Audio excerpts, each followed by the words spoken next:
Are you saying that I will be fired if I don't go through with this? That's not the productive way of looking at the process. Are you saying that I will be fired if I don't go through with this? It isn't up to me. It's not up to me. Will I be fired? Tell me. The question is misdirected. It's not— Tell me if I will be fired if I refuse to go through with the procedure. How could I answer your question? How could I? Sheba, will I be fired if I refuse to be psycho-evaluated by human resources? Well, it is possible that you will be if you continue your pig-headed relevancy. So you will have me fired then? I don't have the power to fire anyone. But you support the company policy, don't you? I don't write the company policy. I didn't. You endorse the company policy, my co-liver, my colleague, my amiable companion, the person with whom I've been living for 2 years, you. Not precisely 2 years. 16 months. No, it has been 25 months. You and I have coexisted for over 2 years now, and— You're making this matter all about you and me. This is not about you and me. It is about you and me, ultimately. Fine, but we're both in the same position. We are not in the same position. I was required to undergo the psychoevaluation in the same way that you are. I did it. I consented to be psychoevaluated. So stop complaining and just do it. No. Go through it. I went through it, and now it is your turn. We are on the same level. No, you have more authority than I do. Not really. Yes, really, yes, you do, Sheba. You have more authority than I. In a sense, I suppose you're right, but You are basically my supervisor. I am not your supervisor. You, in a sense, are. No, I'm not. I'm not your supervisor. You do have more power than I do at the company. You did write one of my performance reviews, so you are almost my supervisor. I am a little qualmish about taking on this quasi-managerial role that you insist on putting me into. Well, you are my institutional superior. You are a superior colleague. As well as your lover. My lover, perhaps. But I don't see much love coming from you, ever. Never has there been much love. How ungrateful. I do have love. You do? Yes, I have love. But my love is difficult. Difficult? What do you mean by that? It is difficult to love someone whose sense of obligation is so different from my own. No, there is no love. You don't love me at all. I do, it's just that my love for you is a difficult kind of love. The problem with my love is that it's not easy.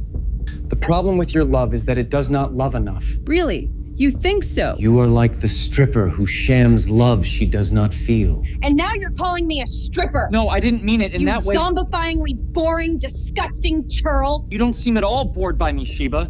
Maybe I'm not bored. No, you're right. You're not boring. Not boring at all, but you're wrong when you say that I don't love you. I find it hard to believe that you have any love for me at all. If you loved me, why would you demand? I just show love differently, like a cat. Whatever you say.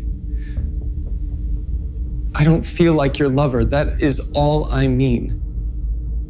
You are my co-liver, my fellow habitant. Sure. And I am your co-liver. Right. So we are co-livers then, are we not? Whatever you say, if you say so. I do, so why don't you promise? To be capitulatory, to give myself over to an intrusive cerebral procedure. Malos just wants to have a look at your mind. Is that all? The company just wants to give your mind an ogle. What is wrong with that? What is so interesting about my mind? What is so interesting about your mind? Is that a rhetorical question? Hypophora? Why does the company want to gaze at my mind? Your mind is your mind is a darkly scintillating star. Why wouldn't you want to share your mind? Why would I? Why should I? This brilliant, which is your mind, I don't understand your resistance, your non-compliance. Do you not want to see this brilliant, which is your mind? I mean, actually see it? I didn't think that was the point, Sheba. Isn't the point to expose the contents of my mind to the executive staff of the company? Well, I still don't understand your resistance. I am not resistant. I only somewhat reluctant.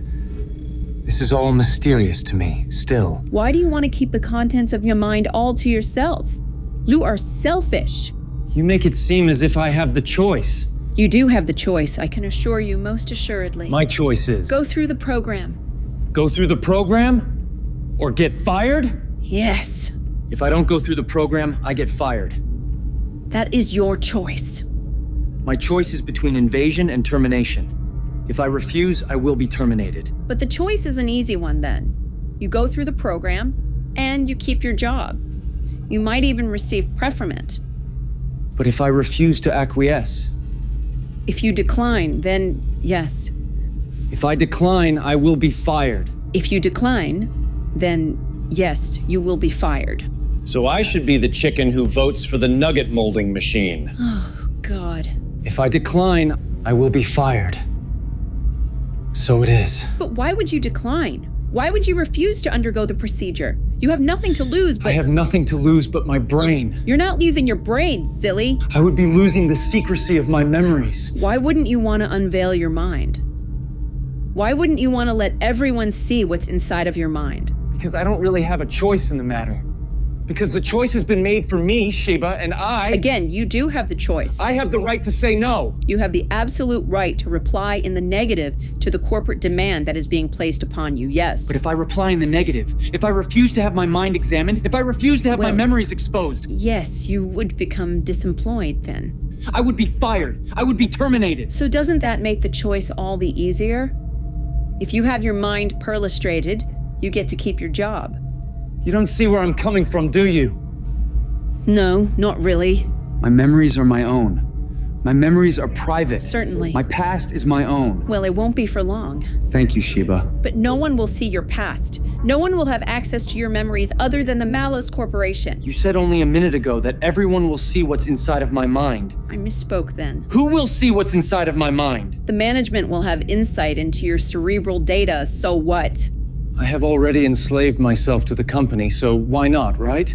Precisely. You are not supposed to agree with me, Sheba. Malos has been exorbitantly generous, super-erogatorily munificent to you. No, there is nothing super-erogatory about it. Everything is work. My private life has become my professional life, and this is the final stage of my turning inside out. So much melodrama. No, this is serious. You are on fire. I love it. You love my agony. No, I don't love your agony. I see in your eyes abandon, but it doesn't fit the rest of you. You look like a man, but your eyes show a childlike genius. Thanks. Your genius should be videographed. Should it now? Yes, your genius should be remembered. What does this have to do with anything? What does this have to do with the corporation for which I work, looking into the contents of my brain? Your genius will become incorporated into the company archive. I already have given Mallow so much of my intelligence, but it isn't enough. Of course, it isn't. The company wants the totality of my brain. Do you want any lamb chops? The company will own the totality of my brain. Do you want any lamb chops? Do I look like I want any lamb chops? Yes, I suppose you do. The pitching about lamb chops is a siren song to my hypothalamus. I told you I knew you were hungry. I can always tell when you are hungry. Now you are interested in my body. You haven't been over much interested in my body lately. Have I not? No, you have been more interested in my brain as an emissary of Malos. Well, you are an emissary of Malos as well. And your brain is a part of your body. Thank you for that. I've never heard that one before.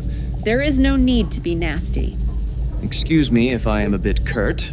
You are excused and pre-forgiven for anything else you might wish to say. It's only that my girlfriend/supervisor wants to evaginate my brain so that my employer can see what's inside of my cranium. The mandate came from district, it came from corporate. It is a mandate with which you wholly agree. Well, yes, I do agree with it. You agree with it because you are capitulatory. To whom do I capitulate?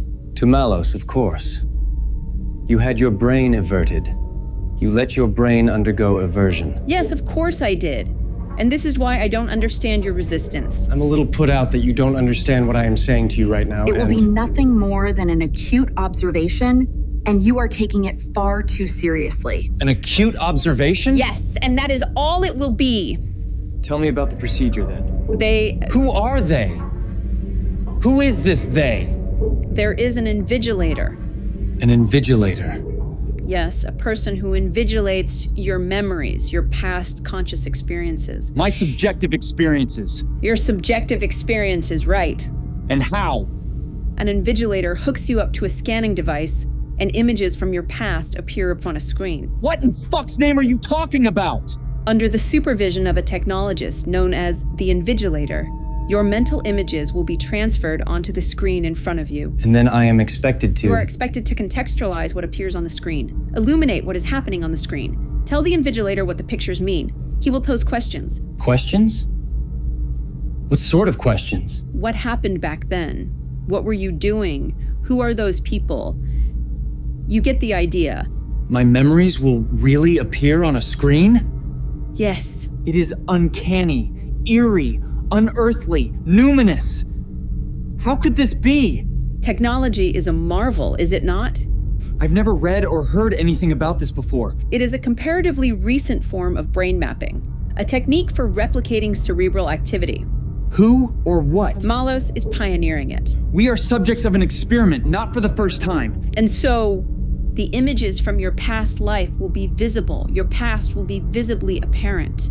And they, your memories, will be placed into a digital dossier. I am able to watch images from my past outside of my head? Yes, you can see your own personal history on a screen. Your memories are transferred from your brain to the screen. Actual pictures from my past? Not still pictures, not photographs. Videographs.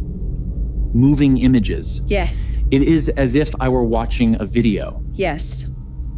A video of my own past? Not of the whole of your past. Of what part of my past, then? Your most acute memories. Only your most acute memories. And where am I as the cinematograph of memory is being screened? You are right there as the film is being screened. You subside into a chair and watch the memory film with the invigilator. You and he together. What am I supposed to be doing as this mnemonic film is unspooling before me? You're supposed to, I told you this already, narrate the memories that appear on the screen. What does that mean? You're expected to explain what is going on. Oh, I am expected to explain what is going on. On the screen, yes. On the screen, yes.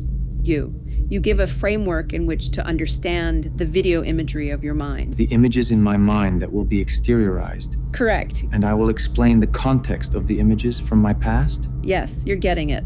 Very good. Very good. And that is all there is to it.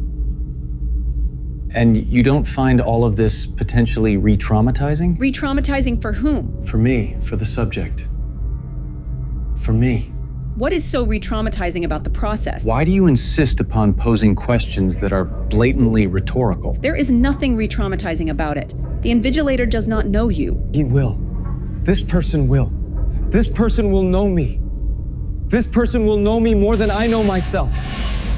I will be fired if I refuse? Yes, we have already established. Fine. I will be fired. I'll find another job. Good luck and good success. What do you intend by that utterance?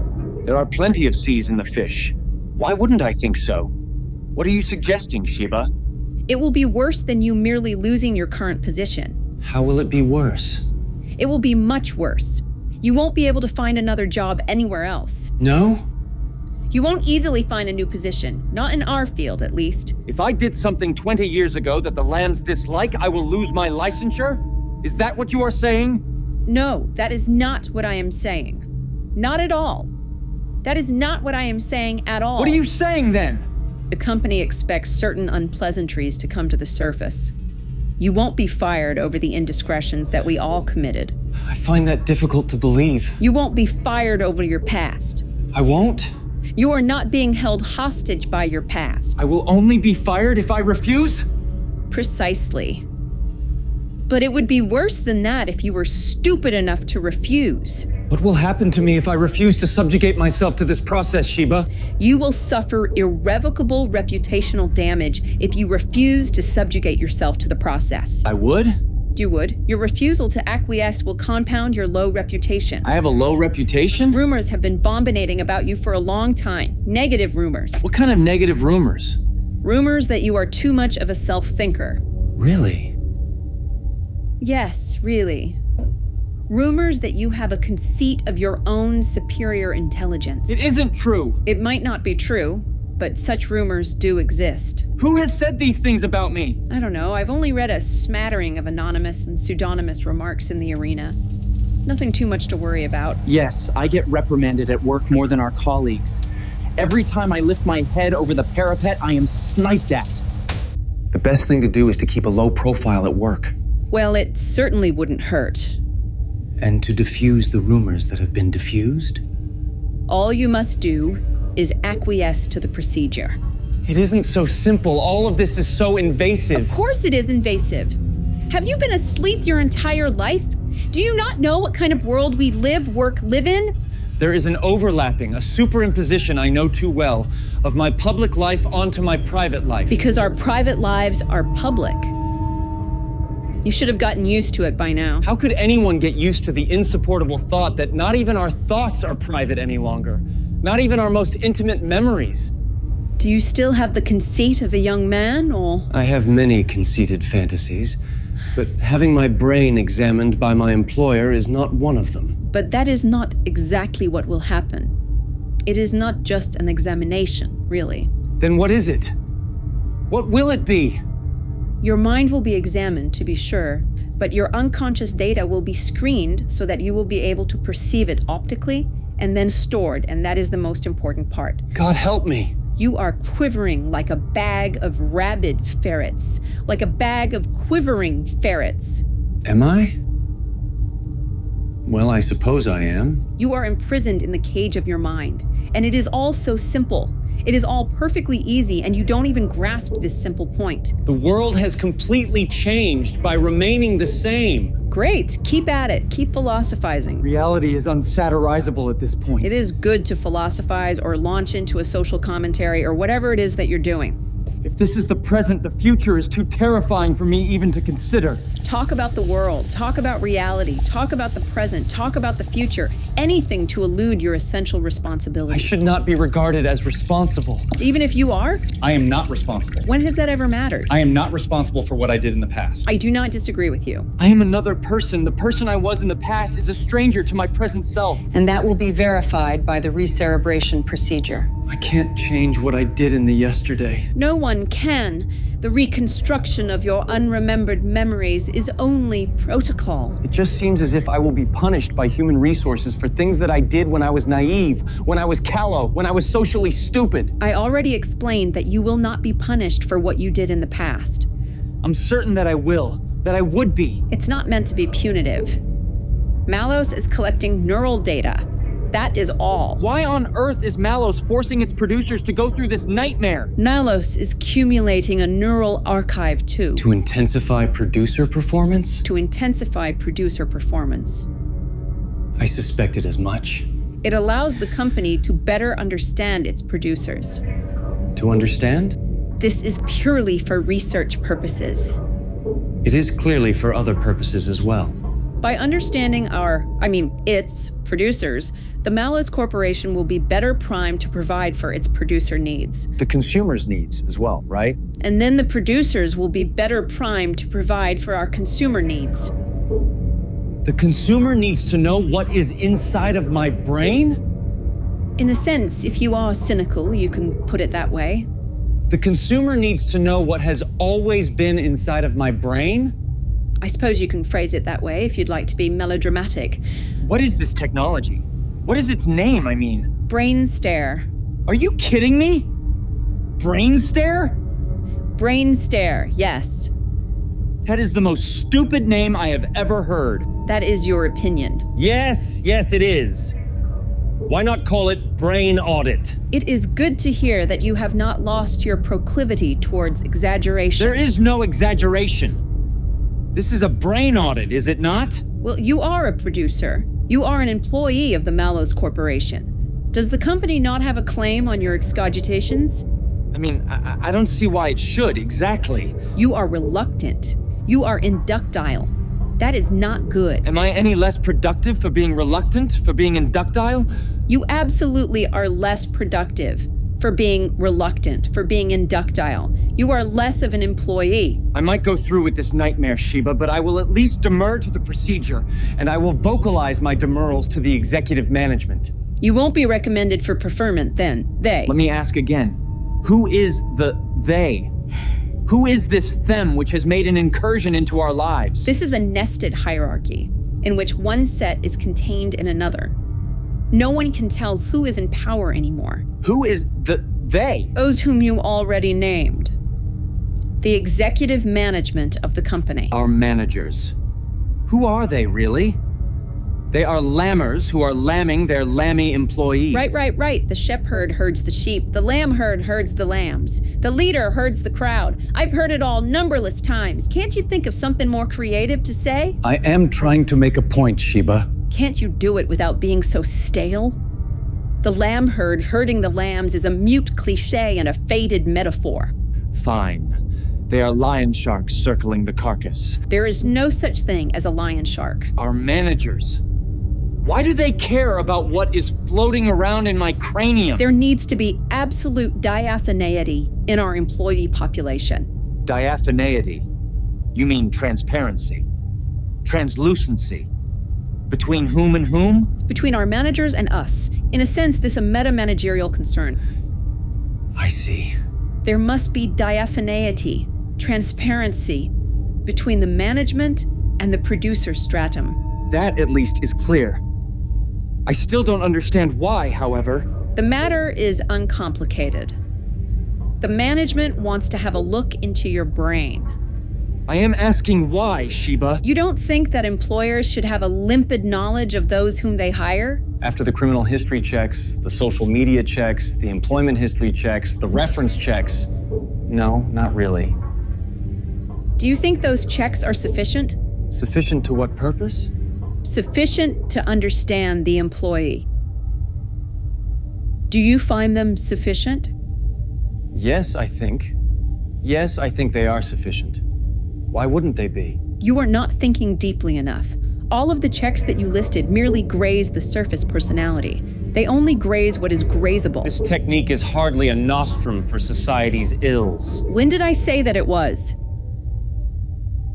I do not understand why it is necessary for my employer to know absolutely everything about me. Because it is.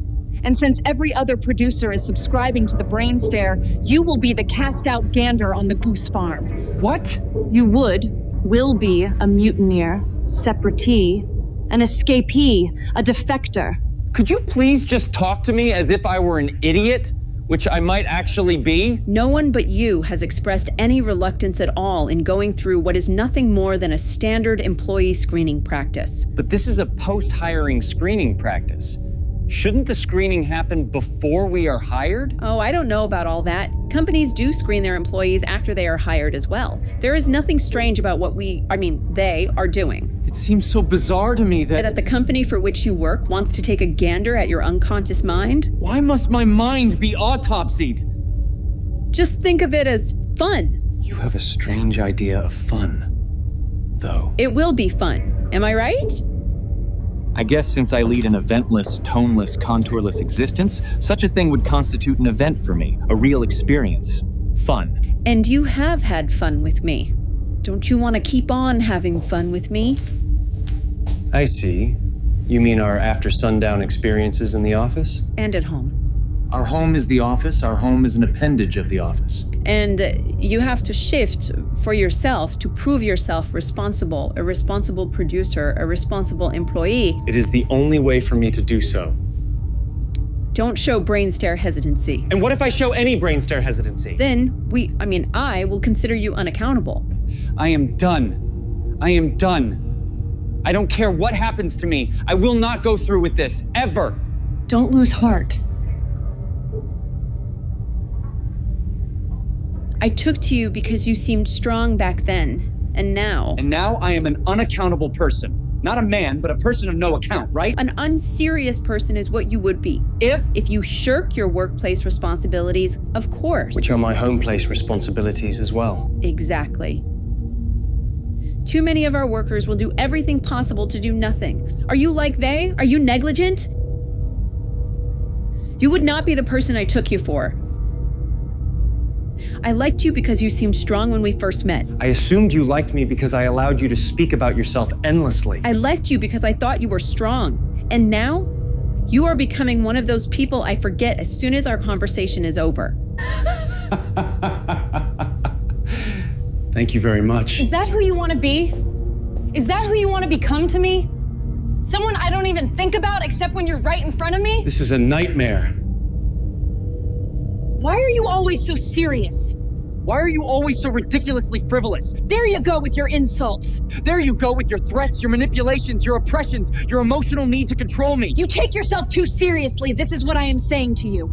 You don't take me seriously enough. Then perhaps we are incompatible. Incompatible? Maladapted for each other. Maladapted? Maybe we are maladapted for each other, not compatible. No. What do you mean by no? We are incompatible if you're the type of man who refuses to go through with the process. Your contumacy makes you incompatible. With me! I can't do it, Sheba. I cannot bring myself to pull the sword from the stone. You've got to jerk that sword from the stone, honey moppet. What's your petrogenesis? What does petrogenesis mean? You don't know that word? You probably know that I don't know that word. I mean, what is the cause of your hesitation, your paralysis, your petrifaction? Oh, I don't know, Sheba. It might be that I don't want my brain turned inside out. That is not what the process requires. These are my thoughts, they are mine. And this is why we can no longer be in a relationship, most likely. More threats from you. I am not threatening. You are threatening to break up with me. You are threatening, inconsiderate, belittling. A space of reasons why we are incompatible. Neither of us can cross the insuperable distance between us. Go through BRAINSTARE. You will remerge a stronger, profounder person and a more desirable partner colleague. Are you saying that you will desire me more if I go through the BRAINSTARE program? Of course. And why would that be? Because you will prove to me that you are brave. I thought this procedure was a mere triviality. Why do I need to be brave? Because you are a coward. My cowardice is not really cowardice. What is it then? Disgust. Revulsion. At what? I am nauseated by my subjective past. Explain. I am another person now, and I don't want to engage with the person I used to be. But that prevenient Anthony is still you, in a sense. The person I was in the before seems infinitely distant from me, from the me that I am now. Well, I didn't know you back then, so... The person I once was seems like another person to me now. How so? I still feel like I was when I was 18. I was young then, back then. Now I am old. Why do you care so much about age? Once people die, they are all the same age. I know that, but the point is, I am aghast at the person I used to be. Explain. I cannot believe the stupid things that I said and the stupid things that I did. Join the club. The before is overage. Get over it. Nonage is overage. I don't know what you mean. I wince at my juvenescence. I am not nostalgic for any of it. Do you think you are the only one who wishes you could relive your life and live it differently? I recoil at my own callowness, at the naiveties of my youth. I mean, who doesn't? It isn't enough that I am remorseful. It isn't enough that I reproach myself hundreds of times each day for the idiocies of the past. Give me a break. Now, my most shameful memories, my most ignominious moments will be screened for my employer to see. Lighten up. Yes, my darkest moments will be lightened up and viewed by my employer, and by God knows who else. Before, it was only by God. I am sure that you were an innocent flower, an inviolate violet back then. All of my darknesses will be illumined. You do not understand. I do not understand? You do not understand. What don't I understand? You don't understand why the BRAINSTARE program is necessary. I think I get it. It is necessary for work efficiency purposes. For human resources purposes. I get it. Not merely for those reasons. What else then? The procedure will help you find out who you really are. Who I really am? Yes, who you really are. It might help the Mallows Corporation to find out who I really am, but I fail to see how it would help me to find out who I really am. Listen to me. Yes. Listen to me. Yes, I am listening. Are you listening? Yes, I am listening to you. We don't know who we are until we are those people no longer. Have I made this concept clear to you? Fine, I think so. But shouldn't this matter be something I talk about with my therapy bot? A colloquy between me and my therapy bot? You can still confide in your therapy bot if you wish, but we are talking now about the professional norms and practices of our company. God save me. And if you want to keep your job, stop the ludicrous psycho melodrama. I have confided everything to you already, so why must I undergo this torture? You haven't confided everything to me, not yet. I haven't? No, not yet. But you will confide everything to BRAINSTARE, whether you want to or not, if you wish to stay employed, if you wish to stay active in the field. Fuck you! You have fucked me! And your past fuckings will be recorded and stored in an archive forever. I will gash myself if you don't leave me alone. What? I will take a knife and gash myself! But then you won't get your pension. And neither would you, right? Is it wrong that I want to know the person with whom I have linked my life? My colleague and my lover? My collegial lover? My amatory colleague? My amiable companion? My fellow producer? And is this it? What do you mean? And is this the only way to do so? There is no better way than by brain staring the hell out of you. Why would that be? Because you, I, everyone, we lie to ourselves all of the time. Yes. BRAINSTARE will provide you. And the company. Fine. And the company with an objective account of your thinkings. Go on! They, will gather your confessions. What if I choose not to participate? How many times must I say the same thing? Why stop now? What will happen if I choose not to participate? You will be permanently unemployable if you refuse. You would commit careericide. And you don't want to do that, believe me. I would be tottering towards career death then? Yes, career death. Careericide. You used the word confessions. Did I? When did I? Just a minute ago. You used the word confessions before. This word mystifies me. What did you mean by that word? Why are you mystified? It is clear. Do I confess my secrets? I don't get it. In a sense. Do I confess my secrets? Do I shrive? Your non-conscious secrets. What? Your non-conscious secrets will be confided to us involuntarily. To them, of course. It's getting thick with brainware around here. BRAINSTARE, not brainware. I know that, you absolute zany. What did you call me? Well, I guess we'll find out after your thought processes are reconstructed. How did I find myself in this nightmare? Here we go again with the melodrama. How did I find myself in this position? I will have no secrets. None of us will have any secrets anymore. Why would you need them? You cannot believe what you are saying to me. Are you serious? Yes, I am serious. Why would you want to hold on to your secrets? Why would you want to be held by them? They are racks and barrels, barrels and racks. For someone as unimportant as I am, for someone as uninteresting as I am, it is good to hold on to secrets. Since the only secrets I have are small, very small. Could you be any more pitiful? You think I am making this employee observation retraining practice, or whatever it is, all about me, don't you? Well, yes, I certainly do. It is not just about me, it is about the principle of freedom of thought. Oh, please. Spare me. I am a crusader for the right to privacy. You are an employee, above all else, of the Malos Corporation, and you should acquit yourself of that task. I am a good employee. I am a good worker. I am a good producer. I give a good account of myself each day, even on weekends. Well, evidently not. If you were at all honest, you would admit that I am loyal to you and to Malos. To Malos and to you. Except for this one outburst of resistance. It is nothing of the sort. I am merely posing questions. No, it's worse than an outburst of resistance. You are a malingerer. You're comparing me to someone who fakes an illness and who calls in sick? I would say you're much worse than that. Much worse than someone who skips out on work. Someone even worse than a malingerer, than an egg rotor. You are a kind of Luddite, really. Then why do you even talk to me? Why are we even in a relationship? You can be engaging at times. It is amusing for me to debate you. I don't know whether to feel flattered or to feel insulted by those remarks. I would value you higher if you just... Fine.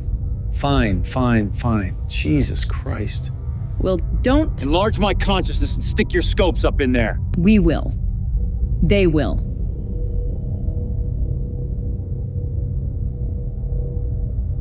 What was it really like?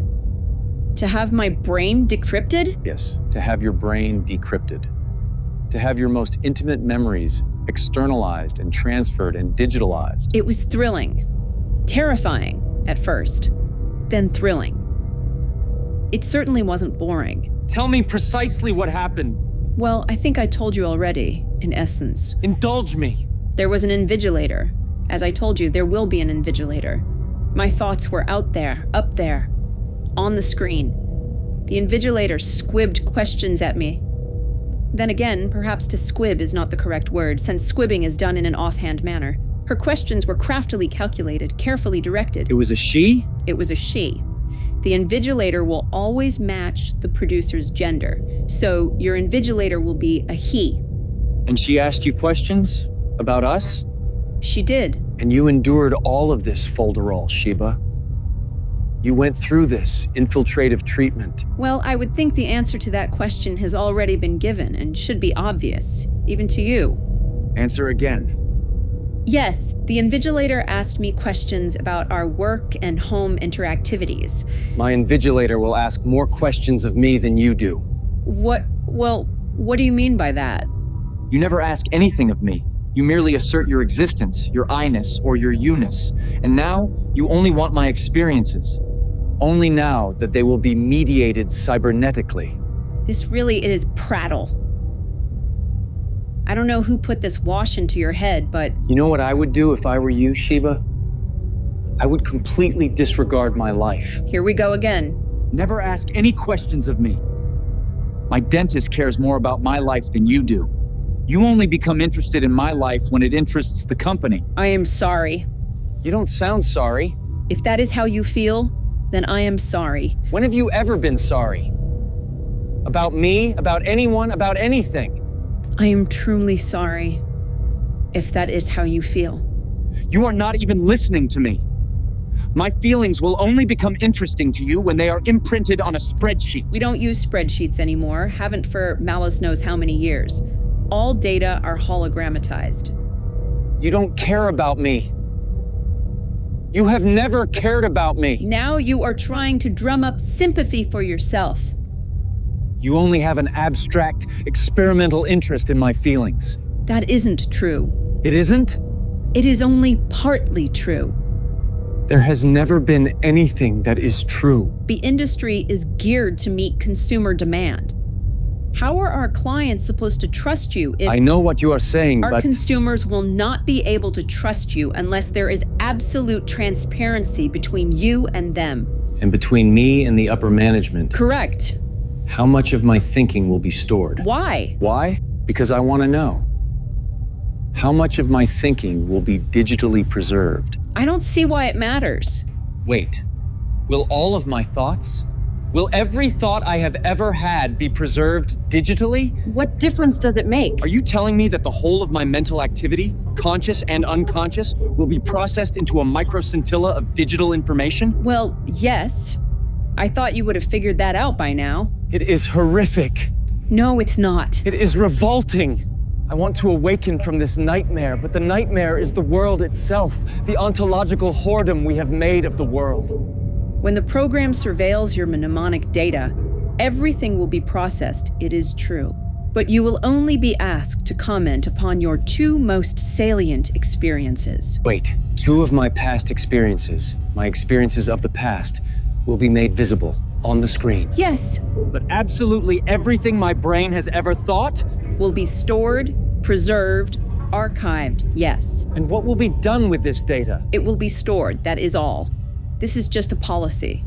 It's just part of the job. Yes, but I don't see the need. The need for what? The need for everything, absolutely everything. Why? They need to see everything that. But why? I don't understand. Are you so lacking in discernment that you are unable to perceive? Are you so imperceptive that you can't grasp? I don't understand why they need to see everything that's in my brain. Explain it to me, please. It is an employee brain review process, that is all. Why? Why? It is an employee brain review process. I already told you. You are ducking the question. Why shouldn't I duck your question? You have not yet proven yourself to be worthy of me. Stop queening around. Oh, is that what I am doing? Yes, you are. Playing some kind of role. I am just trying to save your job. I'm just trying to get you to save yourself. There is too much life within me to subject myself to this brain violation. I won't do it. You will! I told you that I won't. Well, then Malos will give you your notice, and then what will you do after you are fired by the Malos Corporation? I don't know. Do you want to be fired? No, I don't want to be fired. No one in the company is self-dependent. Do you think I was eager to have the contents of my brain stared at? You seem to have been. So follow my lead. I can't, Sheba. I won't do it. I can't do it. Then you will lose everything. Fine, I'll start my life over. No, you won't. What do you mean? You won't be able to. Unless I undergo this brain staring or whatever it is? Exactly. The policy is not to be contravened, and your contravention will follow you everywhere. This is obscenely disgusting. You will be forever vituperated. It will be your social death day. Irrevocable ostracism. I wish I could say you are lying, but I have read about how Malos treats its former producers. Just tell me what this is really about. You have been holding something back, and I don't know what it is. Our managers do not want anyone who is degenerate. This is a degeneracy avoidance and normality verification procedure, ultimately. What do you call someone who is absent of degeneracy? A very boring person indeed. Is that so? Why is that? The flight path of degeneracy is sometimes upward. So why are you worried what they uncover when? What do you call a person who has no darkness within? I'm sure that you are going to tell me. A person who is without darkness is a very boring person indeed. A very boring person indeed. The Malos Corporation accepts a moderate level of darkness from its employees, so you should be fine. You are dark, but you're not too dark. How sweet of you! A little bit of filth is acceptable. Even so, the idea of a business invigilating my memories, it is grotesquely repellent. Our memories. All of our memories will be bio-archived. You think this is only about you, but it is not only about you. How do you think I feel about having my brainware? You are delighted at the prospect of your thoughts having been archived, aren't you? You know very well that the company owns our unconscious minds, and you have no right to— I have no right to be an individual. Essentially, yes. A single fly is no different from the other flies in the swarm. I am distinct, don't you think? You are not paid to be distinct, and I did not choose you because you were distinct. You had other qualities that I admired, other qualities that made you the perfect candidate. My thoughts should be my own, even if I have surrendered my life to the company. This has nothing to do with thinking. You're supposed to be doing. And what I should be doing is letting my brain be excavated and requisitioned. Yes, again, yes. An appendectomy without anesthesia would be preferable, Sheba. More exaggeration. I don't know how to explain it, but what you are describing to me, this procedure, already surpasses all exaggeration. Everyone is crazy but you, right? This insanity transfuses, pervades, permeates the company. It percolates through it. And you are an outsider, right? You are outside of the system? No, I just can't. My mind can't just mindlessly accept whatever someone puts in front of me. A systemless life is not conceivable. You seem to think you can live outside of the system, but— No, I don't. Yes, you do. I have been punctiliously avoiding the infringement of every policy ever since I began with the company, and you know this. Except now.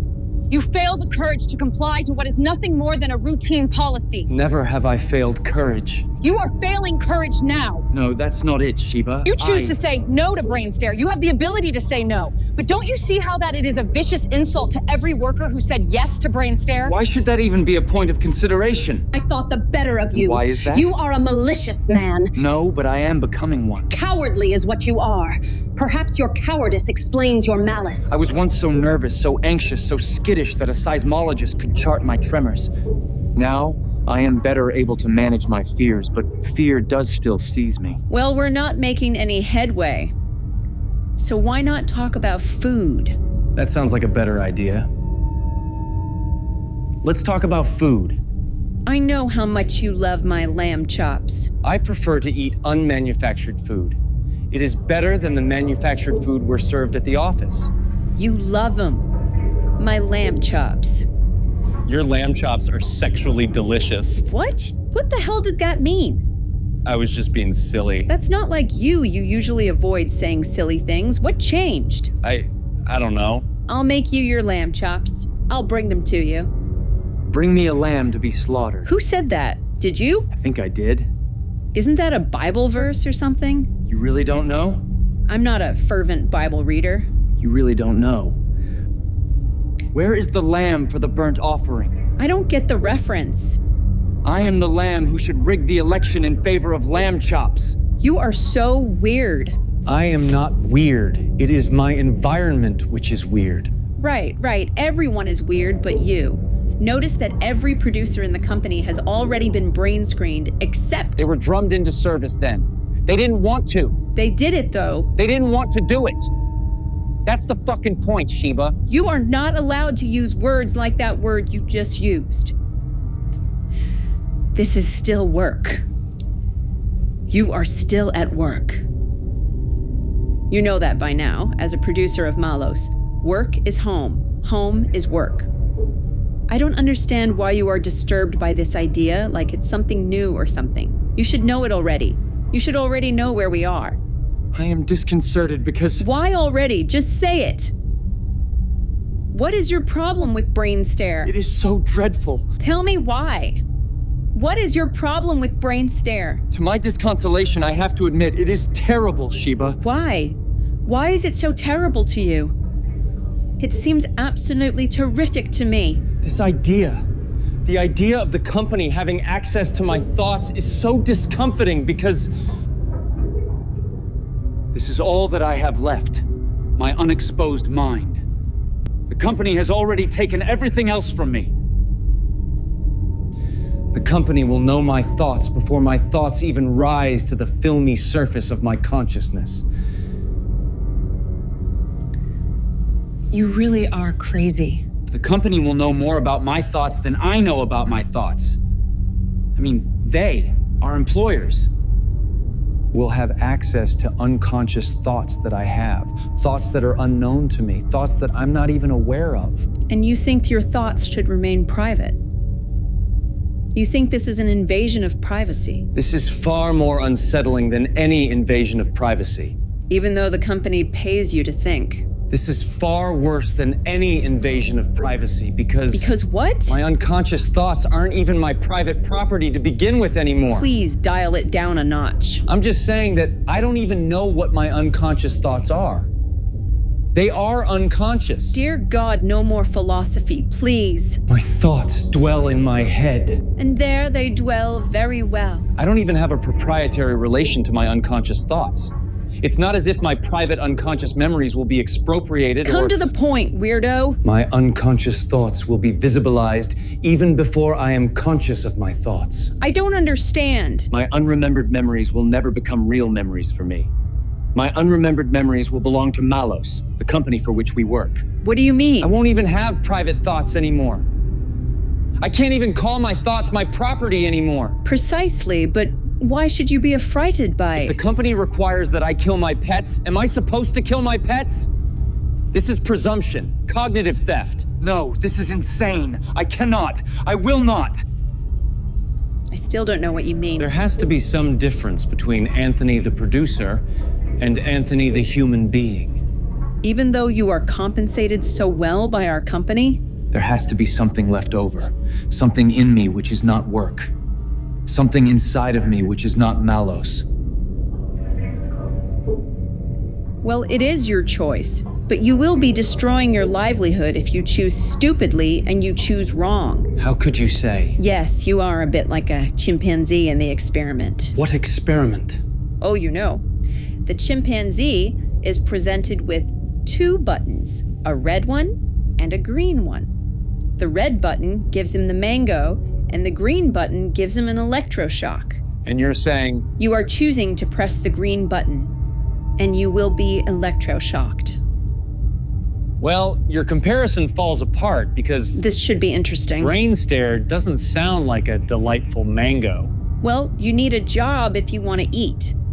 And without being brain-stared, you are going to starve. What shameless temerity. Right, and you are the only one who is ashamed. Do you think I feel ashamed? Going through BRAINSTARE was the most liberating experience of my life. Liberating? How so? It was liberating, since it freed me of my self-accusations. It freed me of my shamefulness. And it will free you as well. Yet you are adjuring me to abjure my freedom, to give up my thoughts, to give up my thinkings to a machine. I am not adjuring you to do any such thing, and you will be free as long as you give in. I cannot believe you would say such a thing. Our managers have our best interests in mind. Our managers are our liberators, then? Yes, our managers are our liberators. Correct. Mind rapists, that is what they are. Oh, please. Thought vampires they are. Mind parasites. Time vampires. Memory parasites. You will be calumniated if Malos ever hears you saying that vile nonsense. And I am calumniated at work for doing the right thing. No. I will be eliminated from work for doing the right thing. Actively neglecting your work accountabilities is never the right thing to do. The right thing to do, in this case, is to evade. How is it the right thing to evade your work responsibility? It's not my work responsibility to have my brain stared at or whatever this stupid thing is supposed to. There is nothing stupid about BRAINSTARE, and it is your work responsibility. How would you describe our relationship? Is it an employer-employee relationship, you being the employer? I would say that we exist in a commensal relationship. You benefit, and I don't. I cook for your benefit. I cook you lamb. You get coitage from me, and I give you positive performance reviews. You are my junior colleague, and I inhabit a quasi-supervisory role over you. We are co-living commensally. Should I be relieved that you didn't call me a parasite? No, you are not a parasite. We exist in a commensal symbiotic relationship. You might as well call me your synanthrope. Why do you insist on using words the meaning of which I do not understand? A synanthrope, a pet, a non-human animal that coexists peaceably with a human animal. You are not my pet. I am. Well, you are my pet, in a sense, I suppose. I am your pet. But I am good to my pet. I give you coitage. You said that already. I benefit you. We exist in commensal relationship. There is something about which I would like to speak with you, but it could keep until another time. No, tell me. We don't need to talk about it now. No, tell me what you want to talk about. Well, you said, I benefit you. Yes, and? Does that mean? What? So you don't enjoy the sex pleasure that I give you? I didn't say that. Is the sex pleasure you get from me unenjoyable? I didn't say that. You don't like the sex that we have? That is not what I said. No, you didn't say that precisely, but that is what you meant. Let's draw the curtains on this conversation. We can talk about it later. No, we can talk about it now. You insisted that we talk about it now, so let's talk about it now. I never said, nor did I imply. I have not been blithe of your body. Have I been blithe of your body? What does that mean? I haven't ignored your physical needs. I haven't been regardless of your body, have I? That isn't what I said. I didn't say that, I didn't imply it either. You aren't slating me for ignoring your needs? No, I'm not. What are you saying then? Well? The idea of being physical with you is not entirely revolting to my sense of aesthetics. How nice of you to say. I don't know what else you want from me. You said, you get coitage from me, which appears to imply that our sex life is one-sided. Our sex life might be one-sided, but our light sex is multivalent. What do you mean by that, exactly? I mean that you benefit, and I don't. You said that already. Do you mean? I mean that you are the one who benefits. Don't you mean that I benefit more than you do from our relationship? No, I mean that I don't benefit at all. You are the beneficiary, and I am the benefactor in this relationship. Why do you say that? Again, I cook you lamb, I give you coitage, I give you positive performance reviews. We co-live in a commensal relationship.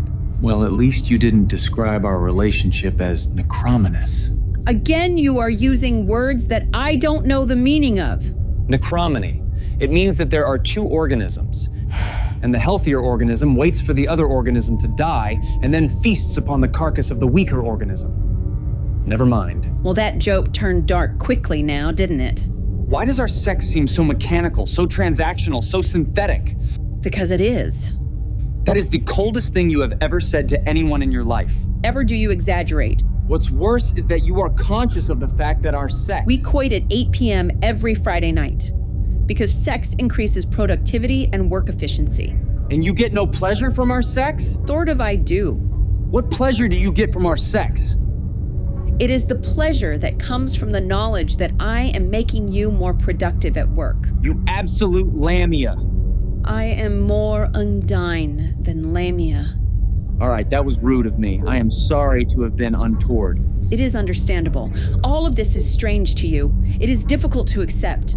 BRAINSTARE is difficult to accept at first. BRAINSTARE.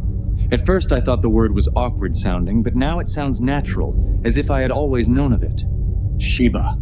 Yes. Be honest with me. Be candid. I will be honest with you. I will be candid. Is all of this a joke?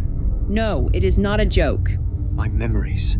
Your memories will be extracted from your brain and put onto a screen, yes.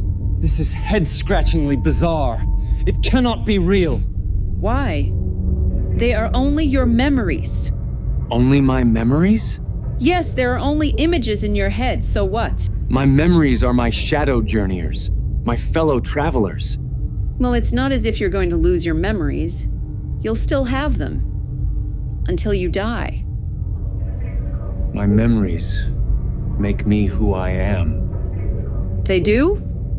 Yes, but they fill me with horror as well.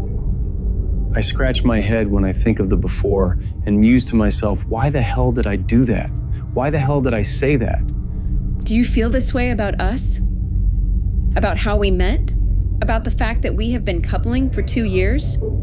That you have been coexisting coitally with one of your colleagues? With me?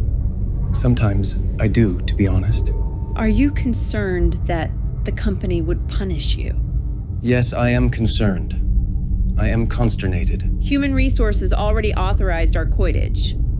So you're good to go. Aren't we good to go?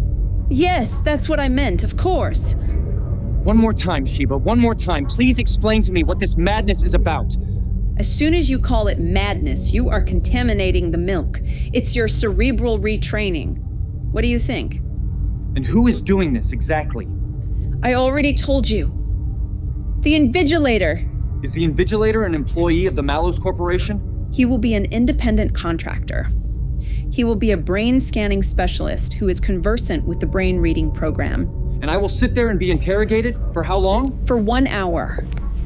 And it's not really an interrogation. Your most poignant remembrances will be revealed, and you explain what they are as they unfold themselves upon the screen. What did you think would happen? Did you think you'd be asked uncomfortable questions about your boyhood?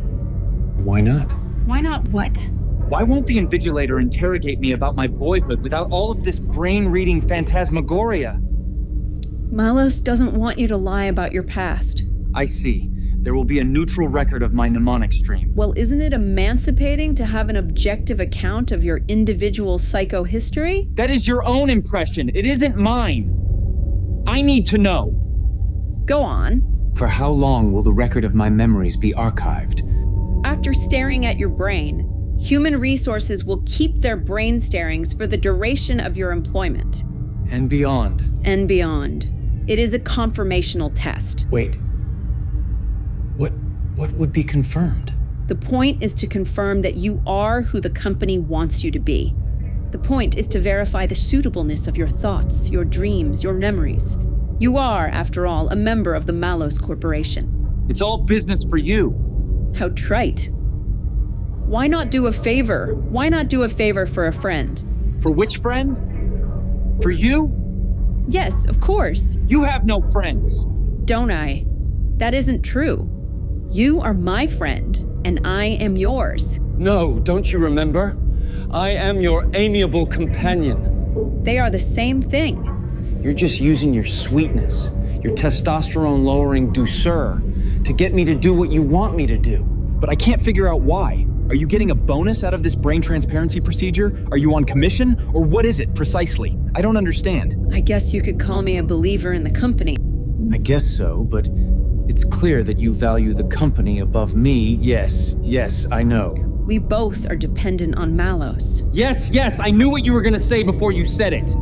We would be nothing without Malos. We wouldn't even exist. Sheba, please. Enough, for God's sake. And this is why I don't understand you.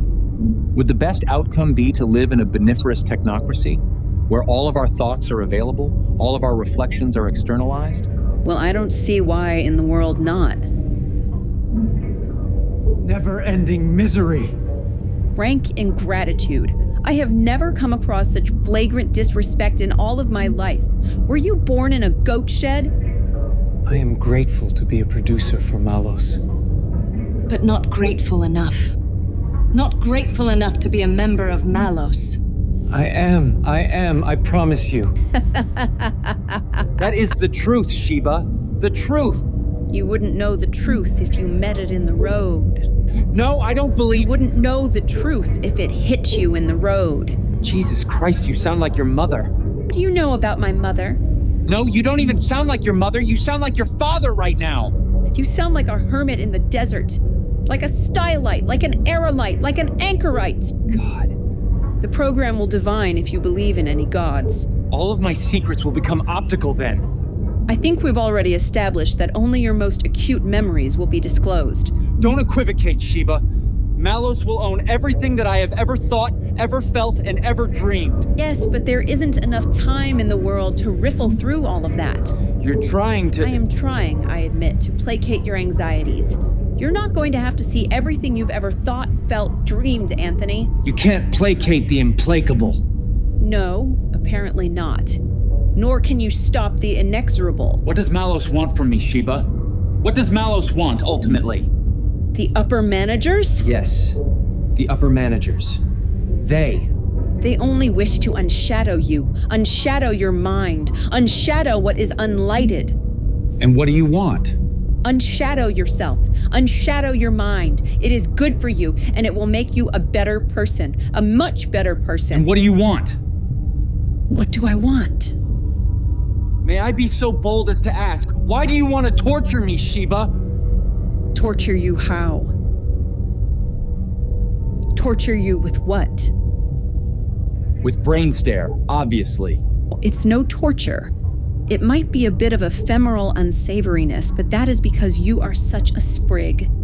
A sprig? A sprig is what you are. What is a sprig?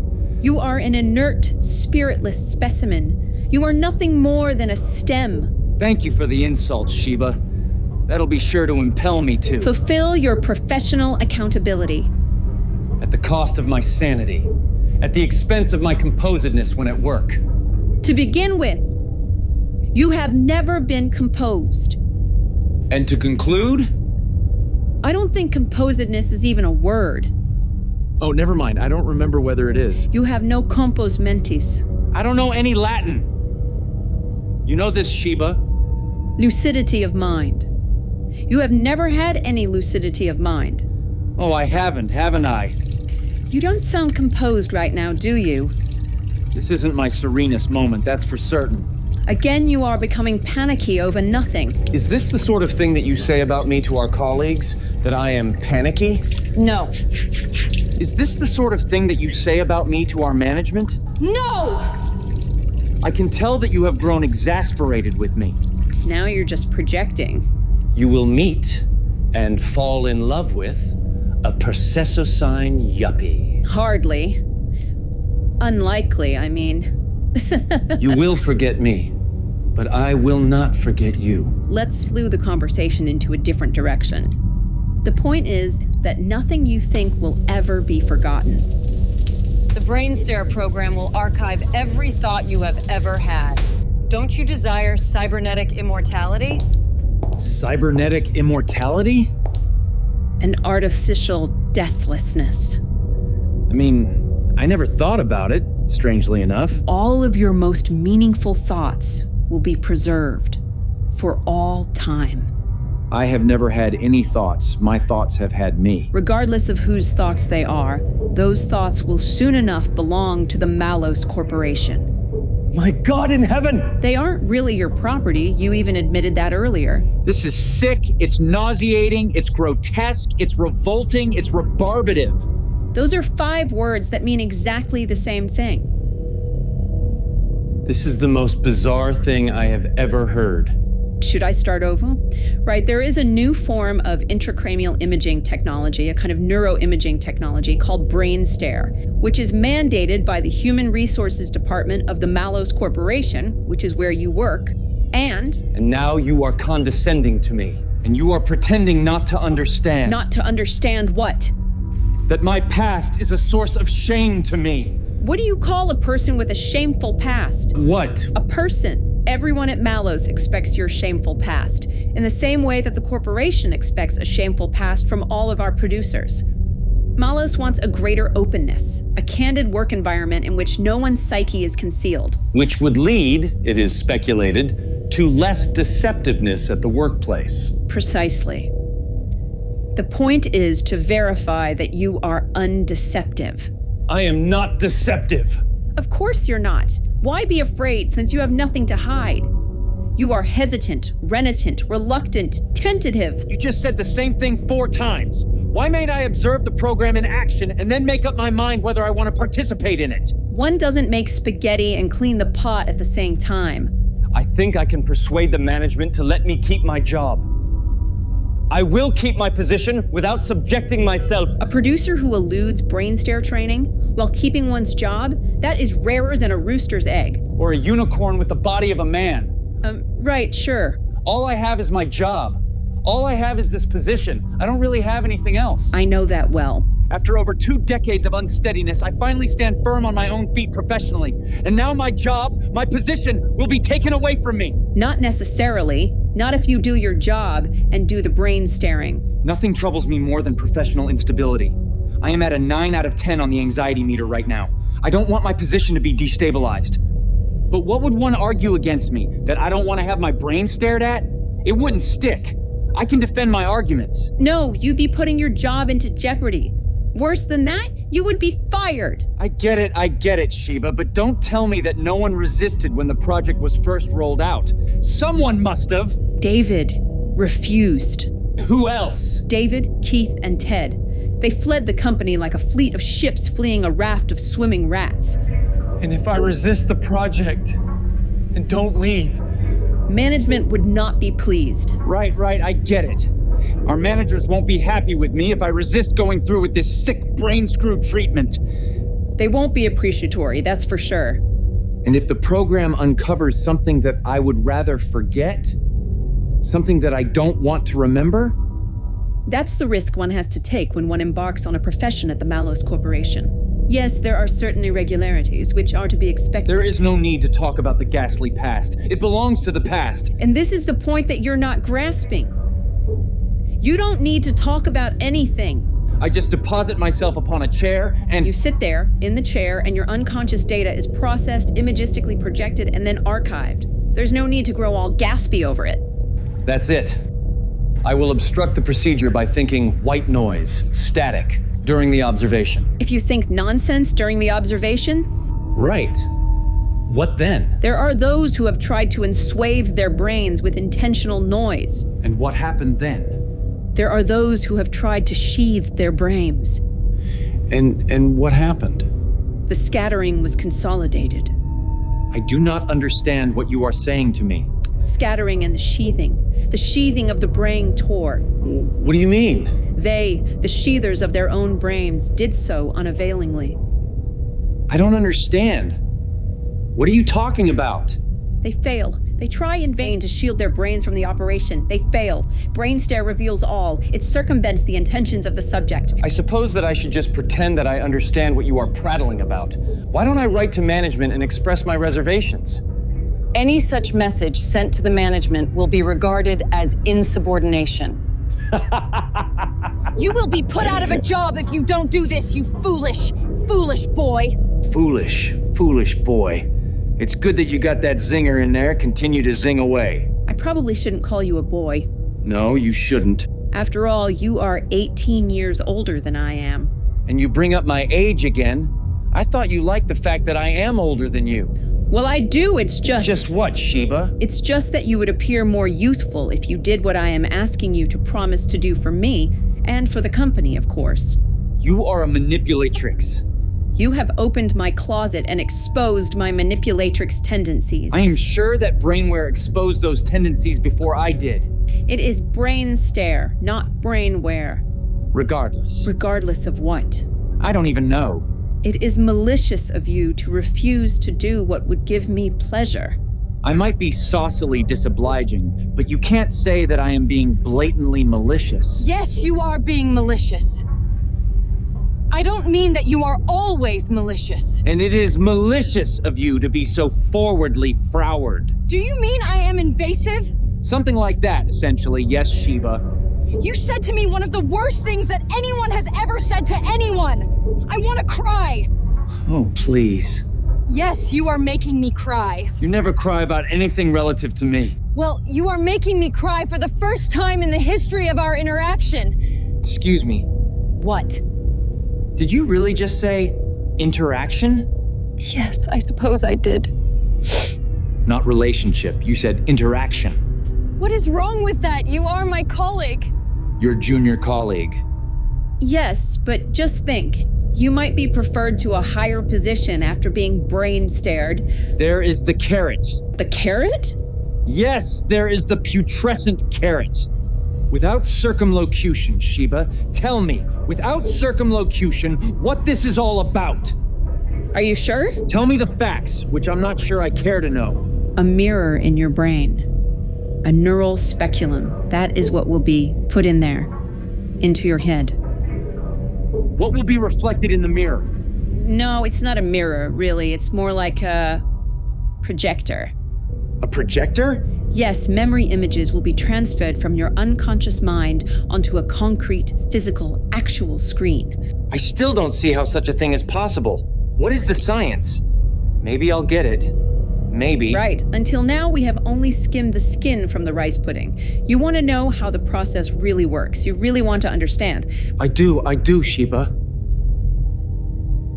Explain the science to me, please. Let me draw you into the picture then. BRAINSTARE is a visual memory retrieval program. Visual memory? Whose visual memory? My visual memory? What do you mean? It is a form of neurological tomography which is geared towards long-term mnemonic retrieval. What does that mean? I'm not able to trail your argument. It is a brain scan that provides information about visual memory. Why can't you speak more simply? I am not able to wend the path of your explanation. It is a visual memory retrieval program. Talk to me as if I were 5 years old. Fine, let's get down to brass tacks. BRAINSTARE is a kind of functional magnetic resonance imaging program. The way you described it a few seconds ago doesn't sound like functional magnetic resonance imaging to me. It's basically fMRI. It's the same frosting, different cake. How so? Didn't you say that BRAINSTARE retrieves visual memory? Okay, you're right. It isn't exactly. No, you're right. BRAINSTARE isn't really fMRI. It is more optical, more replicative. It is a technique that can replicate images that are stored in your brain. I think that I see. Do you see now? I think that I understand now. You understand? No, that could never happen. Yes, it can happen. It has happened. It will happen. How then? Your optical memories are stored in the visual cortex, which is situated in the occipital lobe of the posterior cerebral cortex. I have no idea what you just said. I don't understand the meaning of what you just said. It doesn't make sense? I am not a doctor, Sheba. Make it simple. The visual cortex is the part of your brain where visual data is processed. Go on. Your occipital lobe takes in optical information, and BRAINSTARE will be linked up to your occipital lobe and thence gain access to your unconscious optical memories. What in heaven's name did you just say? Your long-term memory will be siphoned from your visual cortex. Strange. So strange. Yes, it is strange. It seems strange now, but soon it will become familiar. Where is the visual cortex? The visual cortex is a region of your occipital lobe. And where is the occipital lobe? In your posterior cerebral cortex. And where is that? The posterior cerebral cortex is the back of your brain, little boy, where the pretty pictures of your past are stored. I see. So my brain images will be reproduced on a screen. I already told you this. Correct, you already told me, but I didn't believe you, or I didn't want to. You didn't want to? I didn't want to believe that such a thing is happening. Now there should be no reason to believe otherwise. Revolting. Not really. Yes, it is revolting, and I am put out by all of this. You are put out because you don't want to let the image seeker inside of your head. The very idea of that thing within your cranium gives you a turn and... I cannot brook such invasiveness. Well, I was worried there for a minute. I thought you meant you are definitively declining to commit yourself to the procedure. I am, Sheba. Are you seriously suggesting that? You know what I'm suggesting. I don't want to do this. And I won't. That is it. My decision is final. Forget it. Are you being serious with me right now? I am unamenable to your proposal, Sheba. To your brain staring or whatever it is. I can't even believe it. I do not want to do any of this, Sheba. Then you are a child, not a producer. None of us is allowed to contravene the imperations of the Malos Corporation. Is that so? We must find ways of provoking our resistant producers into cerebroscopic action. You are cold. I am not cold. You are too warm. For whom am I too warm? You are too warm for me. What do you mean by that? There is only so much that I can take. If you don't do this, I am through with you. And now you're threatening to break up with me? It cannot be helped. You are. You really are. You are threatening to break up with me. Incredible. Your reluctance to do this, it just shows that you're not motivated, that you're lacking in integrity. It would show that you're lacking in integrity, I mean. You're telling me it'll be over between us if I don't let my employer stare at my brain? I am. Why exactly? I already told you.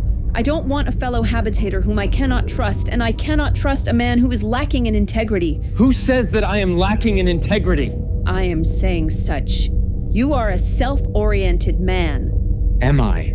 Yes, you are a self-oriented man, boy. How am I? You don't care what people think. I don't think that most people think. That's the point. And you think you're so smart. I am only intelligent in relation to everyone else.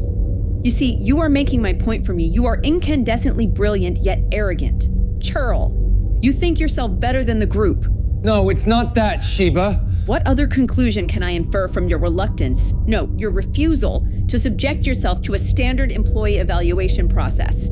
Sheba, please. You arrogant hardhead. You are hard-headedly demolishing your career with all of your arrogant hard-headedness.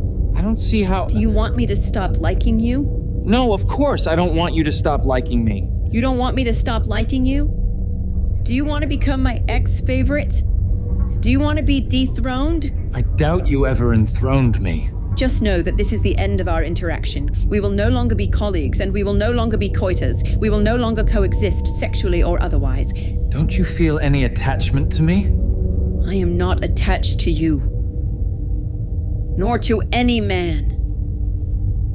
I thought I could rely on you. I thought you were reliant on me. Who is everlastingly dependent upon you? I am not everlastingly absorbed in any man, and certainly not in you. I am not absorbed in you. And now you are ending everything between us? Yes, I am ending everything between us. So. It has come to this, after all. Yes, it has come to this. Then there is nothing left to say. Then there is nothing left to say. Correct. Sheba, you're more than just my sex partner and my cohabitant. You're mine. No, yes, I'm your supervisor as well, and So you are ending things between us. yes, I am ending everything between us right now. Due to your unreasonable resistance to what is nothing more than a district-authorized brain-reading employee retraining process. And that doesn't seem at all imposing to you. Enough. I don't care. We are done. My past wasn't pretty, which is why I want it left alone. Your past isn't pretty, perhaps. There is no was. Let the was rot in its wasness. Let the dead Sodom eyes the dead. You can wax poetic all you want now, and I won't have to listen to it anymore. Jesus Christ in heaven. I will now adjourn to my room. My own room. No, Sheba, please don't. Not without me, please. We should go into your bed together, don't you think? Cry in your bed. Urinate in your bed. I don't care. We are absolutely, utterly, completely through. You're getting me on the carpet over my reluctance, Sheba, and I've had you on the carpet before, in a different way. And now, no more carpet sessions. No more writhing and worming on the carpet. No more, he bitch! He bitch? You are the cerebratonic bitch. Visceratonic fool.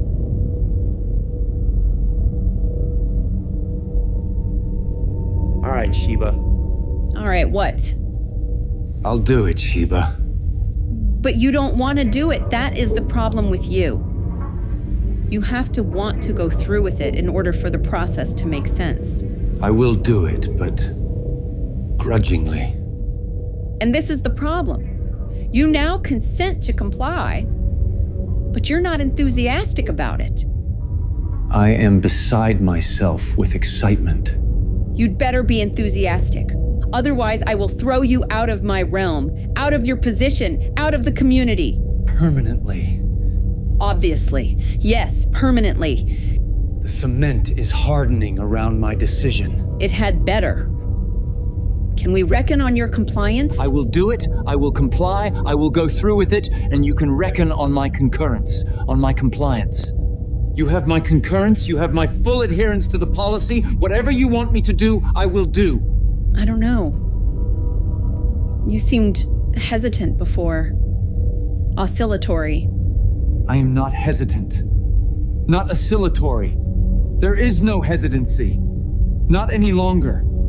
I understand the task that I am expected to compass, and it will be done, without any hesitancy. It will be done, Sheba. For you, for Malos. And for you. For your sake. Not just for mine. I will do it, Sheba, for all of our sakes, but you might actually see me cry for the first time.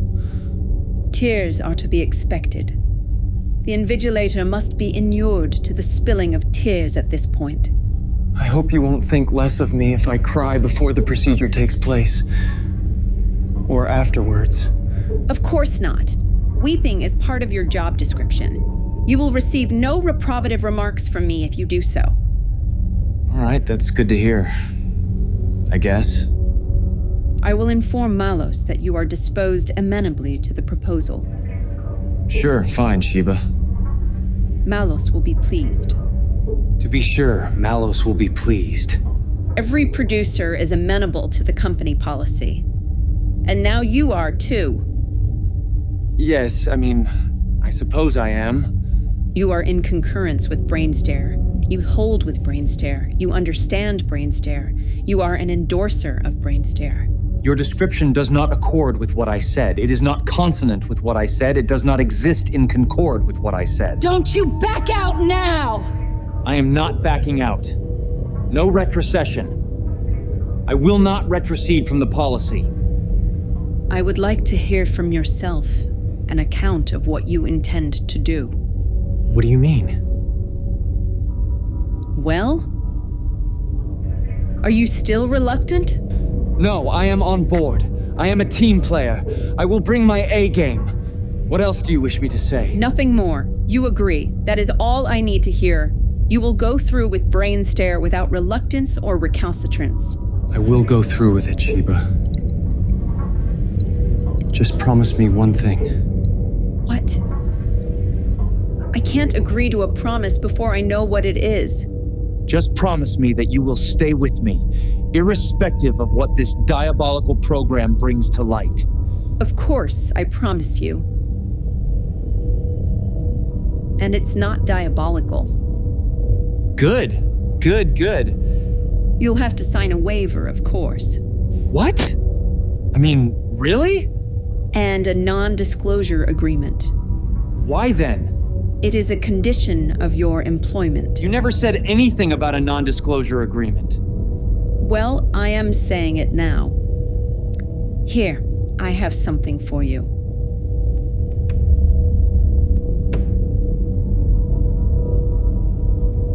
If I promise. You already promised. Sign the damn screen. I promise with the provision that my mind will be kept inviolate. Well, that goes against the purpose of the BRAINSTARE procedure now, doesn't it? Promise that we will stay together. Of course, I promise you. Just use your fingertips as a pen. I still have one provision. Just use your fingertip as a pen. Use my fingertip as a pen? What on earth are you talking about? Just use your fingertip as a pen. Sign this table with your finger. Did I agree to this? You did agree to it. We already had the conversation. You are not even having a conversation with me now. What do you mean? You do not talk to me, Sheba. You inveigle me into making promises which you will force me to keep later. You will keep your promise. I will. You will do it. You shall do it.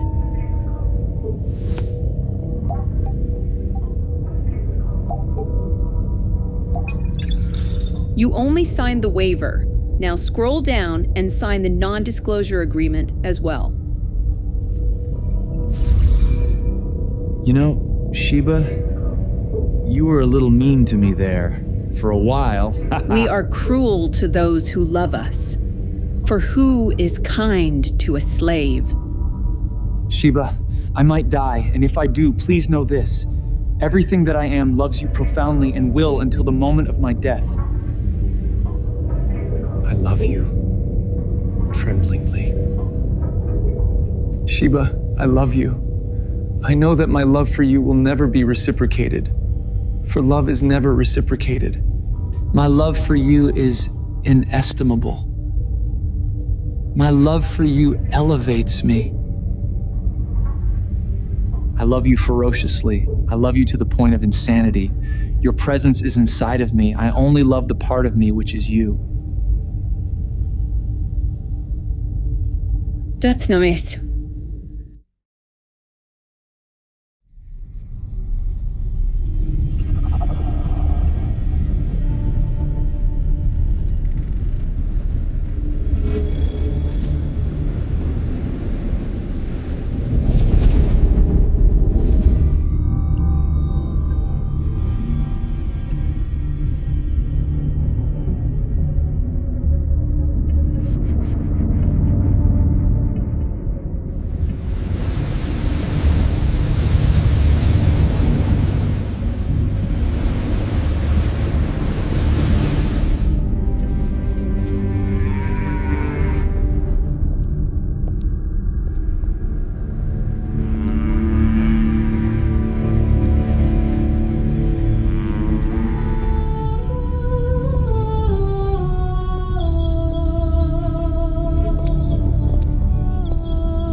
Can you hear my voice?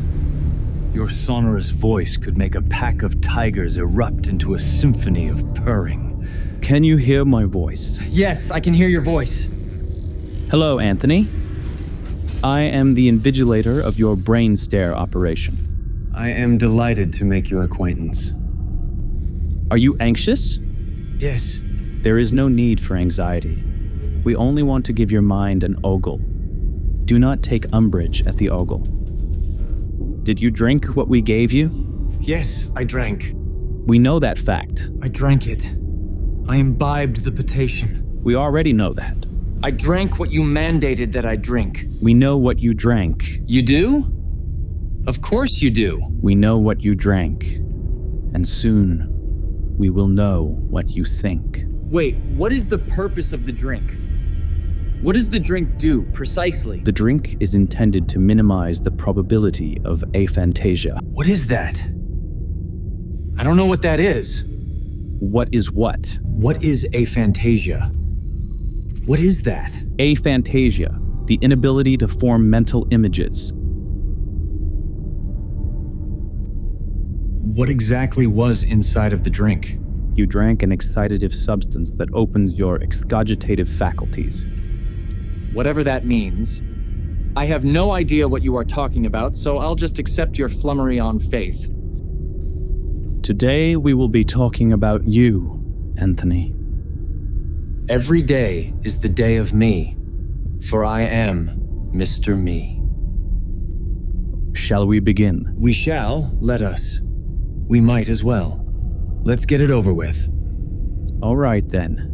Wait, before we start, tell me again, why are we here? Why am I here? You were not informed? Please indulge me. Very well. We are here to implement the neural imaging program BRAINSTARE, which is mandated by the Human Resources Department of the Mallows Corporation, the company at which you work. And which subsumes my life. This is your mandatory brain scan appointment. Do you remember now? Yes, I remember now. You will soon remember much more. You want me to confess all of my sins there, Mr. Invigilator, don't you? No. The confession is maladapted for our purposes. Ha ha ha! Why would that be, now? Employees lie. People lie. We need an objective account. And what is the objective account? Oh, I know already. The objective account will be your BRAINSTARE record. The BRAINSTARE record does not lie. It is neutral. It is not subjective. It compasses no bias. It allows for no falsification or fabrication or deception of any kind. Be my guest. Shall we begin then? Let us begin. Fine, let us begin. We will begin the memory recovery process. You go right ahead, Mr. Invigilator. I believe that my worst experiences are not only inviolable, but unrecoverable. Yes, we hear subjects say such things every time. All of you think that you are unique, each one of you. But BRAINSTARE is unfailingly accurate. Nothing can elude BRAINSTARE. When Sheba, my cohabitant, described this process to me, I understood her to mean that my brain would be scanned? I guess you'd call it. Will my entire brain be scanned? Or something like that? No.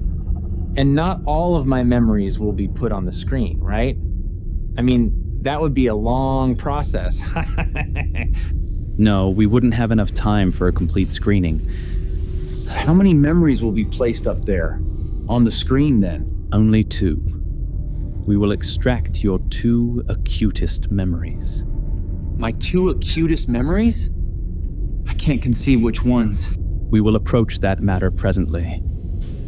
You already know? Which memories will appear? In the pre-screening phrase, we did have the chance to pre-survey the footage. How bad are they? My memories, I mean. It is nothing we have not seen before, not to worry. Sorry to pose so many questions. Are there some memories, any memories, that are unscreenable? Every memory is screenable. I see. Right, you said that already. It is good that you see. And you will soon see much more. Forgive me, but I am not willing. You are not willing? It is too late to retrocede. I am not willing to go through with the process. I've changed my mind. Are you willing to abdicate your position at the Malos Corporation? What? Are you willing to be fired? Here we go again. Are you willing to be terminated? No, I don't want to be fired. Let's just get it over with. We will look through the uncurtained windows of your mind. How nice. Another sensorial organization. I work for a sensorial organization. We understand, and we understand well, that there are other companies which respond stiflingly to the freedom of expression. Not here. Not Malos. Not the Malos Corporation. Oh, I understand. The Malos Corporation does not wish to stifle the producer's freedom of expression. No, it's quite the... Malos wants everything inside of you to be expressed. Irrespective of whether I want it to be expressed or not. Why don't we call the management? For what purpose? I don't know if this is legal, what you are expecting me to do. What you are mandating. You already signed the waiver that would authorize your brain observation. Why don't you patch me into a conference call with the management? It is too late for such a thing. Why? Is it? Why is it? It is far too late for such a thing now. Do I not have the right to speak with my employer about this matter? About this brain-invading technique? No, you do not have such a right. You already subscribed the contract. We slaves are not permitted to speak with our sovereigns. Are you ready to begin the procedure? We paupers are not permitted to partake in the exceptional delights of the mighty. You are an employee of the Malos Corporation. I know. Employees must wash their hands. We don't quite grasp what you mean. Very well, then do as you like. We are merely independent contractors. Go on then. We are just doing our job. Keep account of all that I have experienced. It is true that we have monitored our employees for a long time now, and this is the culmination of our monitoring program. How juicy. I want the juice. What did you find out about my colleagues? Some of our employees have made the disagreeable discovery that disporting themselves while being videographed has disagreeable consequences. So, what exactly did they do? Did they all have an orgy while on a cruise ship or something? We are not at liberty to disclose that information for legal reasons. That probably is the origin of BRAINSTARE, isn't it? What then? Oh, I don't know. Here's how BRAINSTARE got started. Here's how I imagine it. My colleagues disported themselves with jello wrestling and other cruise deck activities. They disported themselves at the swimming pool, which was shimmering with jello. And because their vacationing took place off-site, the only way to track their transgressions is to recapitulate their memories. Interesting. I can just imagine it in the soul of the eye of my mind. My colleagues, holidayers disporting themselves while wearing bathrobes, prancing around the perimeter of a cruise ship swimming pool. Are you ready to begin now? You want to know all of my darkest desires, right? We think it would be best to limit ourselves to what you actually experienced in your life, Anthony. In your past, Anthony. The past, Anthony. Yes. Am I right, though? Is that how BRAINSTARE got started? We are not at present at liberty to disclose that information. I direct you to the Department of Human Resources. We. Blah, blah, bee, blah, blah, blah. Your lack of seriousness has been noted. Note it. Why not? Everything is out in the open now at this stage, isn't it? We only have 1 hour. Are you ready to begin the process? Go for it. Ferry out my memories. Before we begin the BRAINSTARE process, we are mandated by company policy to warn you not to engage in any act of violence against the invigilator or the equipment he will be using. Violence? Are you kidding me? Question. Have you ever committed an act of violence against a colleague or a supervisor? No, certainly not. Against no one? No. No matter how many times you post the question, no! We shall see if that is the case. All violence revolts me. I regard it, if I must, with a fierce revulsion. Good. I do not hold with violence. I am dispositionally averse to violence in all forms. That is good to hear. So good to hear. We begin. We begin now. I have a better idea. Why don't we just forget about this silly procedure? Please, feel free to contact me for a detailed explanation of my past subjective experiences. No. No? Sometimes it is good to be direct. We will account the canvas of your mind. You don't care, you're just doing your job. Forgive us if we seem unconcerned. You do. You do seem unconcerned. We seem unconcerned because we are unconcerned. We are absolutely professional, from the beginning of the procedure unto its ending. Why do you call yourself we? The pronoun is part of our professionalism. But let us slew the conversation into a different direction. It is time to begin the BRAINSTARE procedure. Good. I don't want to talk about this stupidity anymore, anyway. The equipment is ready. It is in optimal condition. So that brain stare will be able to stare at my brain. Yes, that is correct. Get on with it then. The first clutch of images. What is happening on the screen? Oh, I remember. We are running across the meadow. Who is then? Sheba and I. We are threading through the long grass. Yes, I know that forest. Forest where? The forest in Oregon where Sheba and I did our vacationing last year. We were estivating, or dehibernating, or something. You were vacationing with Sheba in a forest in the state of Oregon? Yes, I know that forest like the dorsal side of my hand. We are wending down a forest path.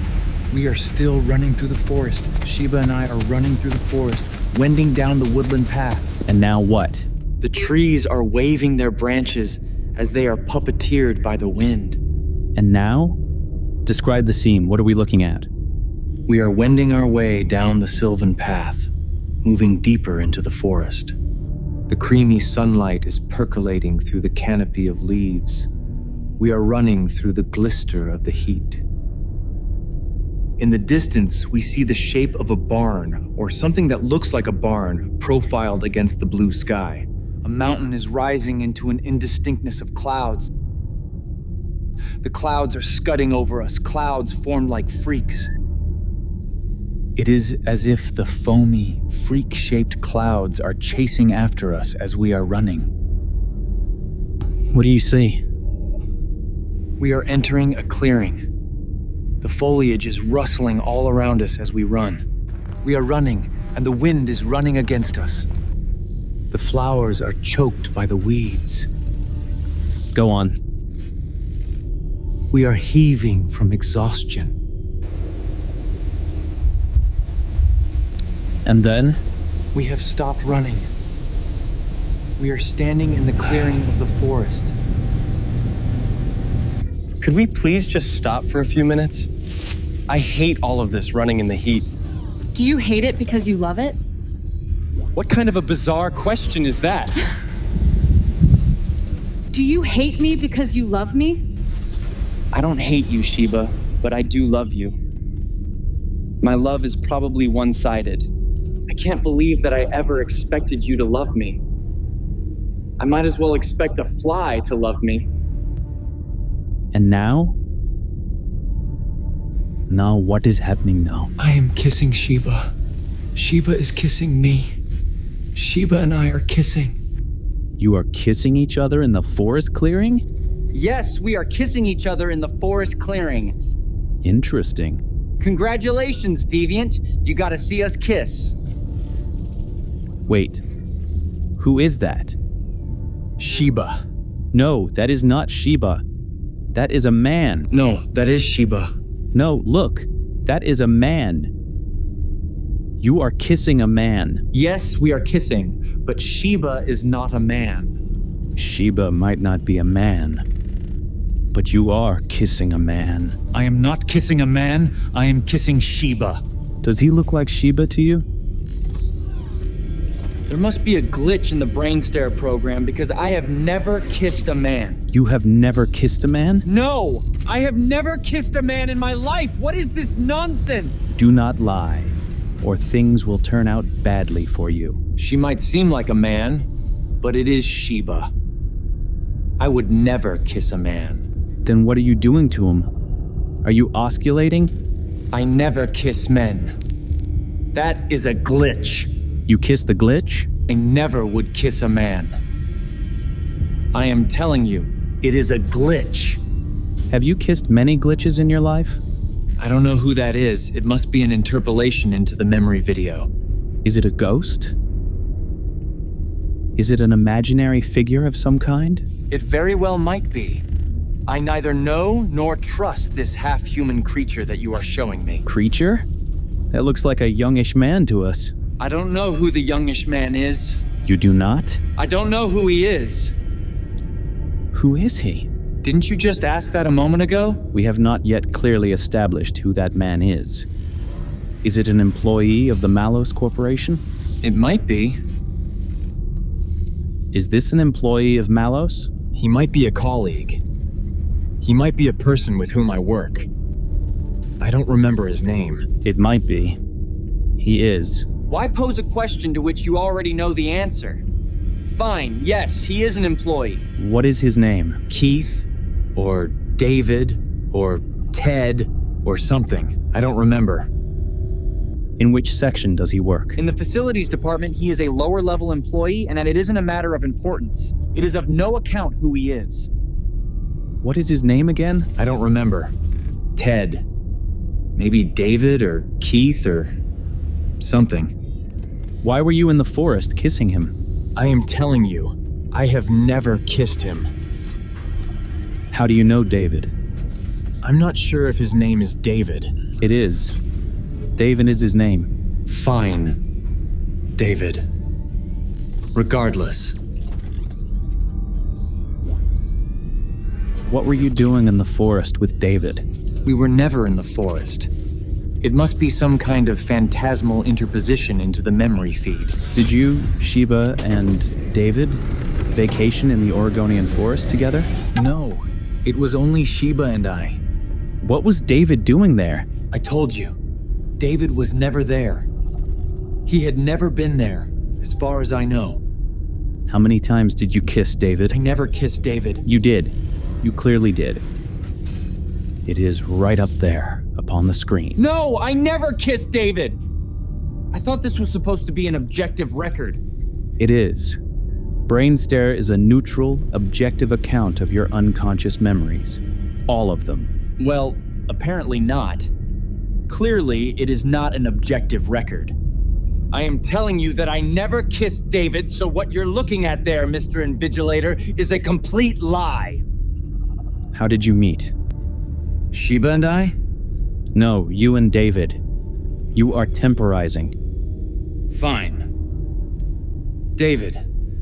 I asked him to set up the conference room once. We met there. In the conference room, I mean. 20 minutes or so before a presentation. I don't really know him. Tell us of your feelings for David. Feelings? For David? I have no feelings for David. He is a near stranger. I don't know him well at all. But you fantasized about him. You fantasized about David. Not consciously, no.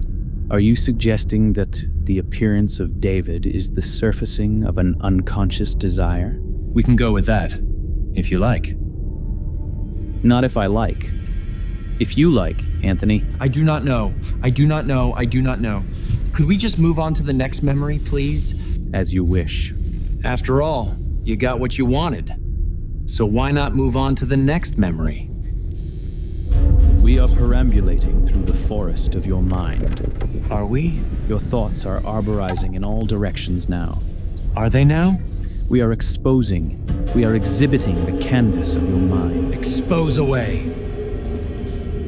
For how long have you had erotic feelings about David? So, it has come to that then. Now we are talking about sleaze. Do you remember the scene that was displayed on the screen? Apparently I do. It's right there, in high-definition video format. How do you account for what you are doing? Could your questions be any more obtuse? How can I account for what? For the kiss. For the kissing of David. Some hacker must have interpolated that pornographic image into the memory video. I have never kissed a man. I told you already. Why did you kiss your colleague? Are you a child? You sound more like a child than an independent contractor. Your taciturnity has been noted. Good. Feel free to note my taciturnity, sir. You have not been open with us, according to our knowledge. My admissions have been open-handed. Are you a cheat? Are you trying to lie to us? No, I'm not a cheat, and I'm not a liar. Stop dissembling! Say the truth! I have told you all there is to say. Then what is this, then? I have no idea. What do you remember? These memories, they are unnavigable. I cannot steer my way through them, these islands of memory. Why were you remembering David? I have been thinking of unimportant individuals I have experienced in my life, and I don't know why. When did you first kiss Sheba? I don't remember. You don't remember? I don't remember. How is that possible? It would be difficult to draw that sword from the stone. When did you first kiss Sheba? Do you have any idea how much I despise such questions? Did you first kiss Sheba while you were holidaying with her in the Oregonian forest? Do you have any idea how much I despise such talk? Describe, go about it unaffrightedly. Be unaffrighted. I don't remember, and it is none of your concern. You are being deflective. But this question is not deflectable. Listen to you! You are trying to intimidate me! Are we? We are not. Yes, you are. You're an extremist who uses intimidatory language to terrify non-believers into submission. Are you a non-believer? A non-believer in what? I'm not a believer, and I'm not a non-believer. I am not eager to go through with this inquisition. Why is that? Because I don't want to be pushed in front of a moving train. Describe your relationship with David. My relationship with David, or whatever his name is, was purely anerotic and unamatory. We never kissed. How often were you physically intimate with David? I never have been physically intimate with David. Say more. Is this the first time you have kissed a man? Don't let us open such questions. Such questions are not avoidable. It is incumbent upon you, as an employee of the Malos Corporation, to explain what you see on the memory screen. I demur to your suggestion that I am gay. I am not gay. We never said that you were gay. You suggested that I am gay. I take exception to your remarks. We never suggested that you are gay. I take umbrage at your suggestion that I am gay. No one suggested that you are gay. I am not gay! We screened a memory image in which you are kissing a man. You may make all the insinuations you want. That dog won't hunt. Anthony, our role is not to insinuate anything. We are professional. We are here merely to record what we see and what we hear. That is all. You know, Mr. Invigilator, if I didn't know better, I'd think you were trying to drag me down to your level by shaming me like this. We are merely recording your memory patterns. No, I don't buy what you are saying to me right now. Our intention is not to shame anyone. It is human to want to lower those around you to your level. It is human to want to drag others down to one's level. It is also pitiful. You are accrediting motives to us which we do not have. What will you do with this footage? With this brain feed? Let us account your relationship with your brother. With my brother? Yes, your brother. How is your brother? I don't have a brother. I knew that. What kind of a nightmare have I plunged into? What is all of this nonsense? You are much more direct as to your relationship with your brother than you are as to your relationship with David. I don't have a relationship with my brother. I told you that I have no brother. But you do have a relationship with David. I think it's time to slew the conversation in a different direction. You are ducking the question. No, I'm not. You are ducking the question. Do not continue to ask me about David and Sheba and your depraved fantasies, your fantastic deprivations. Who is this woman? She is my mother. She is your birther? No, she is not my birther. Who is she then? She is my mother. She is related to you filially. She is my mother. She has a filial relationship to you. That woman is my mother. Were you visiting your birther? I visited my mother. Where was she? She was in the hospital, in her hospital bed. I visited her there. Was she alive when you arrived at the hospital? She was alive when I arrived at the hospital. Did she recognize you? I was afraid she wouldn't recognize me, but she did. What did she say? She said my name. She said, Anthony. Was that her final word? No, there were other words. What else did she say then? What difference does it make? We would like a complete record. What difference does it make what my mother said before she died?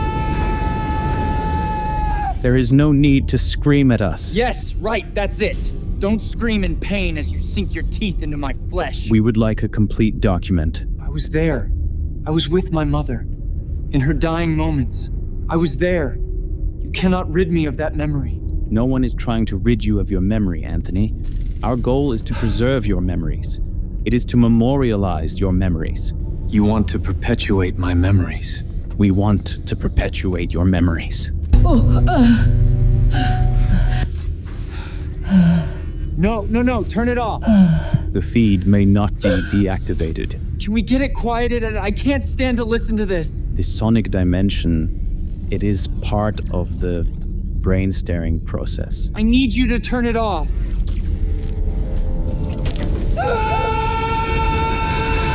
Stop screaming. Do not scream. I am so very terribly sorry. You are quite right. Why should you be forced to listen to my beslobbered sobs? This is not a matter of subjective preference, Anthony. We are professional technologists. Screaming is disruptive to the brain staring process. We will ask you again not to scream. Dear God in heaven. When did you visit your birther in the hospital? When did I visit my mother in the hospital? When? When did you visit her? I visited my mother. When did you visit her? I did. When? On the final day. On the final day of what?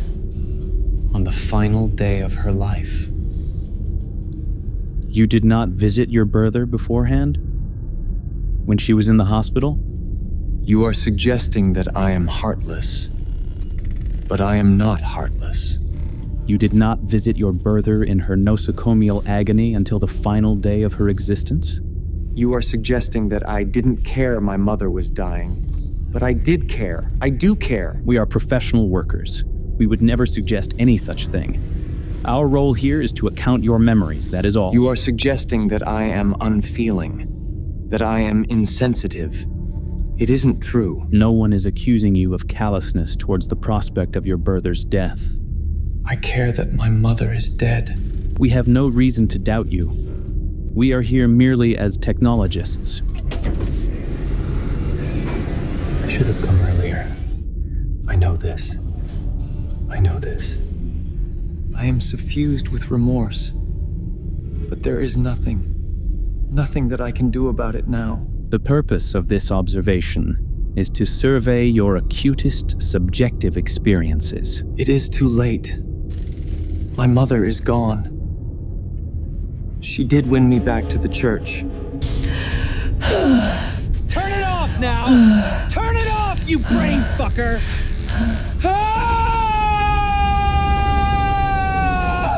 You are becoming gaspy and shrieky. Why is this? Turn it off! We understood you to mean that. It is mortifying for me to look at this. It makes it seem as if I neglected my mother. That is. I did not neglect my mother. You misunderstand us if you think we are judging you morally. I do not want it to be accounted that I am a mother neglector. We are not passing moral judgment upon you, Anthony. I am not a person of no account who neglected his mother. We take no account of whether you are a moral person. You are. You are suggesting that I am a bad person. No. You are suggesting that I am a mother neglector, a son who was neglectful of his mother. No judgment is made upon your relationship with your birther. You need to stop calling her that. Mother. She is my mother. As you wish. The screening of the second memory is concluded.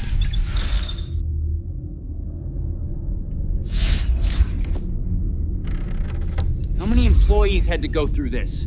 Stupid thing, whatever it is? How many herds and hordes of wretched twits? Please do not behave in such an unmannerly manner. Why not? Why shouldn't I? Who do you think you're talking to? Who do you think I am? We understand you are a man who, mantled with shame, looks at his past shamedly. We are used to subjects who are riddled with shame. But there is no reason for your shame. When is there ever reason for shame? We are not the givers of the shame. There is no reason to give yourself shame. A few weeks ago, I attended a farmer's market. Oh? At the farmer's market, a cardinal lofted to a tree branch overhead and took my mind off my shame for a few seconds. I was abstracted from my shame by the bird. That is interesting. But it isn't relevant to this observation, though, is it? Perhaps not, but it is interesting. I know I am babbling and gabbling and gabbling and babbling. I have so much energy that I have the tendency to babble and gabble. There is nothing wrong with being energetic. I have been accused of being too energetic at work. By human corpses. And who said this of you? To whom are you alluding? My employer. The employer who bestrides me. Is that how you see your employer? As a dominating force? At the moment, yes, quite. You might not wish to make such statements to me. The observation is not yet quite over. Well, since you have total access to our brains, we will never be sparing of self-incriminatory evidence.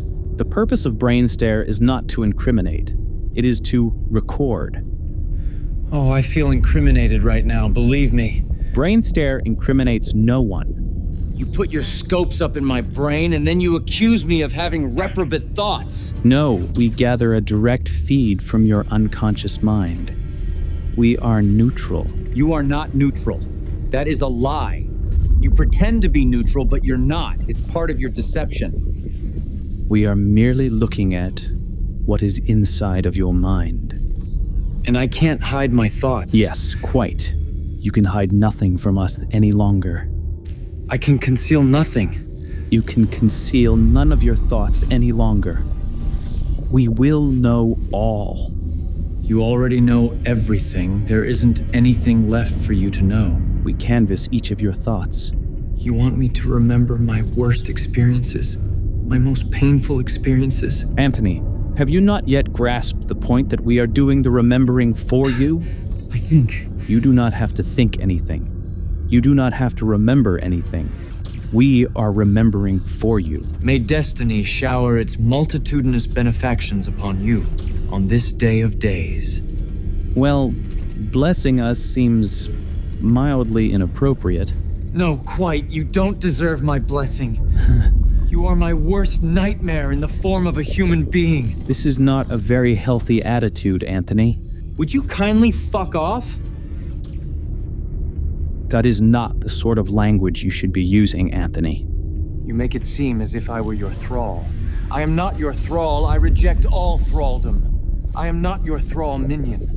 We would like you to keep something in mind, Anthony. What? A pleasant secondary effect of BRAINSTARE is that it rids our subjects of their bad memories. You should be disencumbered of any guilt you might have, just as they have been. Well, that is not at all how I feel. I feel guiltier and more ashamed than I ever have felt before. How do you feel now, right now? How do I feel right now? Why are you asking me this? Do you have a professional interest in my feelings? We are now at the stage of the observation, at which we ask you to reflect on the experience you have undergone. Are there any thoughts you would like to communicate to us? Any feelings? What is your response? I am looking at my own past, aghast. I am recoiling as I remember things from the before. I ask myself while wincing in terror, Why on earth did I do that? Why did I say that? Go on. I thought that my personal past was hidden. Now I have awakened to a mellifluous present in which I am answerable. For the disreputable and cowardly things that I had done when I was naive, when I was uninformed, when I was unformed. Is that so? As we went through the visual text of the program, strange memories came into my consciousness. Anamnestic memories. Memories of a previous self. Was I ever that person? Was I ever the person who did the things that I did in the past? The person I was in the before is a stranger to me. I do not even recognize him anymore. Are these remembered memories or unremembered memories? I don't even understand what you are asking me right now. Never mind. Who cares anymore? Nothing matters. Continue, please. What do you think of BRAINSTARE? BRAINSTARE is the realization of all of my most febrile nightmares. It is as if all of my most febrile nightmares were being realized. Everything that I feared but dared not say aloud, it is right there, on the screen. Everything that terrifies me, it is right there, screened not for my benefit, but for the benefit of an impersonal public. A public whose faces I will never even see. Well, continue. I am scratching my head wonderingly, wondering why I acted the way that I did. Continue. Before I went through the BRAINSTARE treatment, I thought I had gotten away with the stupidities of the before, of my personal history, and there was joy in this thought. And now? Now that I am reminded of the stupid things that I did in the before, I think to myself, the past is a hard schoolmaster. Elaborate, please. Our past is projected into the present. The was is introjected into the now. The familiar precedes us. We create what we see. Go on. The past is devouring me. Because I remember my past follies, the stupidities of the before. It is astonishing that you seem to think you are the only person who feels this way. All of our subjects feel just as you do. When I look now at the diorama of my past, when I see the before... What do you then see? My idiocy is spectacular. Go on. My mind is suffused with memories of the before, memories which BRAINSTARE has reactivated. I see now that the totality of my past life was a mistake. Not a cluster of errata, but a single terrible error. I chalk up my mistakes in the before to my previous naivety. The first half of my life was itself a mistake. My past is devouring me because I remember my past follies, the stupidities of the before. My betrayal of Sheba, the neglect of my mother. Go on. Every happy memory I had was a withering, writhing misery. Keep going, Anthony. Every pleasant moment of my boyhood was an agony. Every sparkling was a darkling. My disenchantment passes beyond all description. What do you think of Sheba? How do you feel about her right now? Her memory impinges upon my mind only with distaste. Interesting. My love for Sheba has ebbed, but my disgust at her remains. More, say more, now. I marvel at the fact that I was ever Sheba's lover, or co-liver, or amiable companion, or whatever she calls me. She called you both her co-liver and her amiable companion. Thanks so much for clearing that up for me, Mr. Invigilator. I got it straight now. Anything else you would like to share concerning Sheba? With all of the semen I spent on her, I could sire a small city. Gallons and gallons of semen. I could sire a small city with all of the semen I spent. Yet she calls me her amiable companion. What else now? The more I think of my erstwhile friends, the more I dislike them. In fact, I despise all of them. And it no longer matters to me how they advertise themselves. The airs that they put on, the lofty claims that they made about themselves, all seem contentless, all seem meaningless to me now. Don't stop, Anthony. More. The most fragrant flower that I smelled was a stenchful cesspit, the stenchiest of cloaca, a cloacal abyss, a crater chasm of filth. More. The freshest water I drank was fetid. The loveliest people I knew were witches, maenads, and bachants. More! The simplest people I knew were wizards and wizardesses. Keep going, Anthony. I experienced eviscerating, scarifying, mind-rending love twice in my life, and I never wish to experience it again. Keep going! Before I went through the observation, I told myself, never be afraid to front. to oppose with boldness and effrontery the lion in your den. The lion? The lion of my past. Ah, now it is clear. But now that I am re-experiencing my past, it is as if I were experiencing it for the first time, and it overwhelms me. Go on. I feel as if I should apologize to everyone I have ever known. Your contriteness is commendable. It is? It is. Why is that? There is a certain stratum of the human population that never apologizes. Perhaps they fear that, by apologizing, they would admit a fault. By admitting such a fault, their entire house of lies would collapse. I will put that on my resume then. What else did you learn? Everything that I held as true was a lie. More. Keep going. The sun was the moon. And? The world I loved was a chaos of veils. A nonsense of veils. Have you learned anything else? What else have you learned? What else have I learned? Never kiss anyone in the forest. That person might transform. So. What did you learn about me, Mr. Invigilator? You ideated suicidality. What? You wanted to die. No one wants to die, but only a few want to live. And what do you mean by that, precisely? A person who considers suicide does not want to die. Such a person does not want to live. You ideated suicidality and attempted self-deletion. You deceived Sheba, your amiable companion. You neglected your birther as she was ill. Well, we went over the last two, but how did you know that I contemplated suicide? It came up in the pre-scan. You nauseating larva. Brain parasite. Fomite. Check that. Your bullet-shaped head irritates me, as does your face, which resembles the face of a Pomeranian. Check that, Anthony. Do not forget that I am an independent contractor employed by the Malos Corporation. Right, so sorry. I apologize for my unprofessionalism. We forgive you. What will you do with the brain feed? We will sluice your memories into a digital sluice. What does that mean? Now all of your thoughts, memories, and feelings, all of your experiences are the property of Malos Corp. I am nothing more than a digital memory monkey. Let us draw the curtains on this conversation. I think you know exactly what you are doing. You know that human beasts are primates. We are all monkeys. You know this.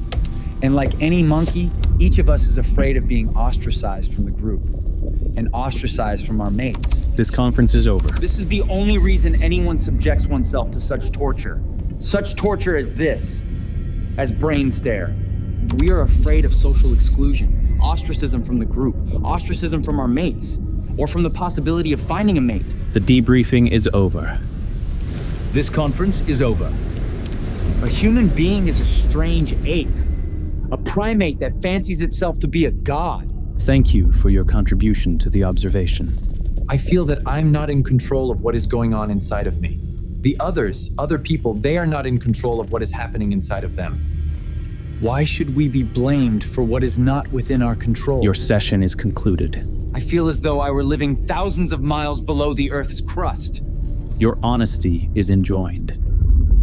You are enjoined to be honest. I didn't ask you for your condescending moralisms. Again, our purpose is not a moralistic one. Look for morality down the back of your sofa. Again, we are not here to moralize. I am only joking, Mr. Invigilator. Joking is a practice which is maladapted to a brain-staring conference. The subject is rejected as an aspirant for preferment, but his shame-ridden memories will be stored in a bio-archive. We do not endorse the preferment of this aspirant. Am I being fired then? We will not recommend your promotion. Are you giving me my notice? Is that it? No, we are only recommending that you not be promoted. So it is. So it is. Your comportment was admirable. You comported yourself well during the observation. You may remove the brain-staring helmet. I comported myself well. What a joke. We need to end this session. We are running over. What are your final impressions of the observation? This has been horrifying. Horrifying and terrifying all at once. Memories I didn't even know I had. Up there on the screen, I am sickened by myself. Memories are hounding me, bombinating in my mind as if they were the sounds of an overloud air conditioner. Well, at least you never raped anyone. No, yes, that is true. You should account yourself lucky. Lucky. It's not a matter of luck. I would never rape anyone. Anyone. No, you have not raped anyone. We are certain of that. No, never. At least you never did such a thing. No, I never raped anyone. That is true. You never did. I never did that. I never did anything like that. You couldn't rape your way out of a paper bag.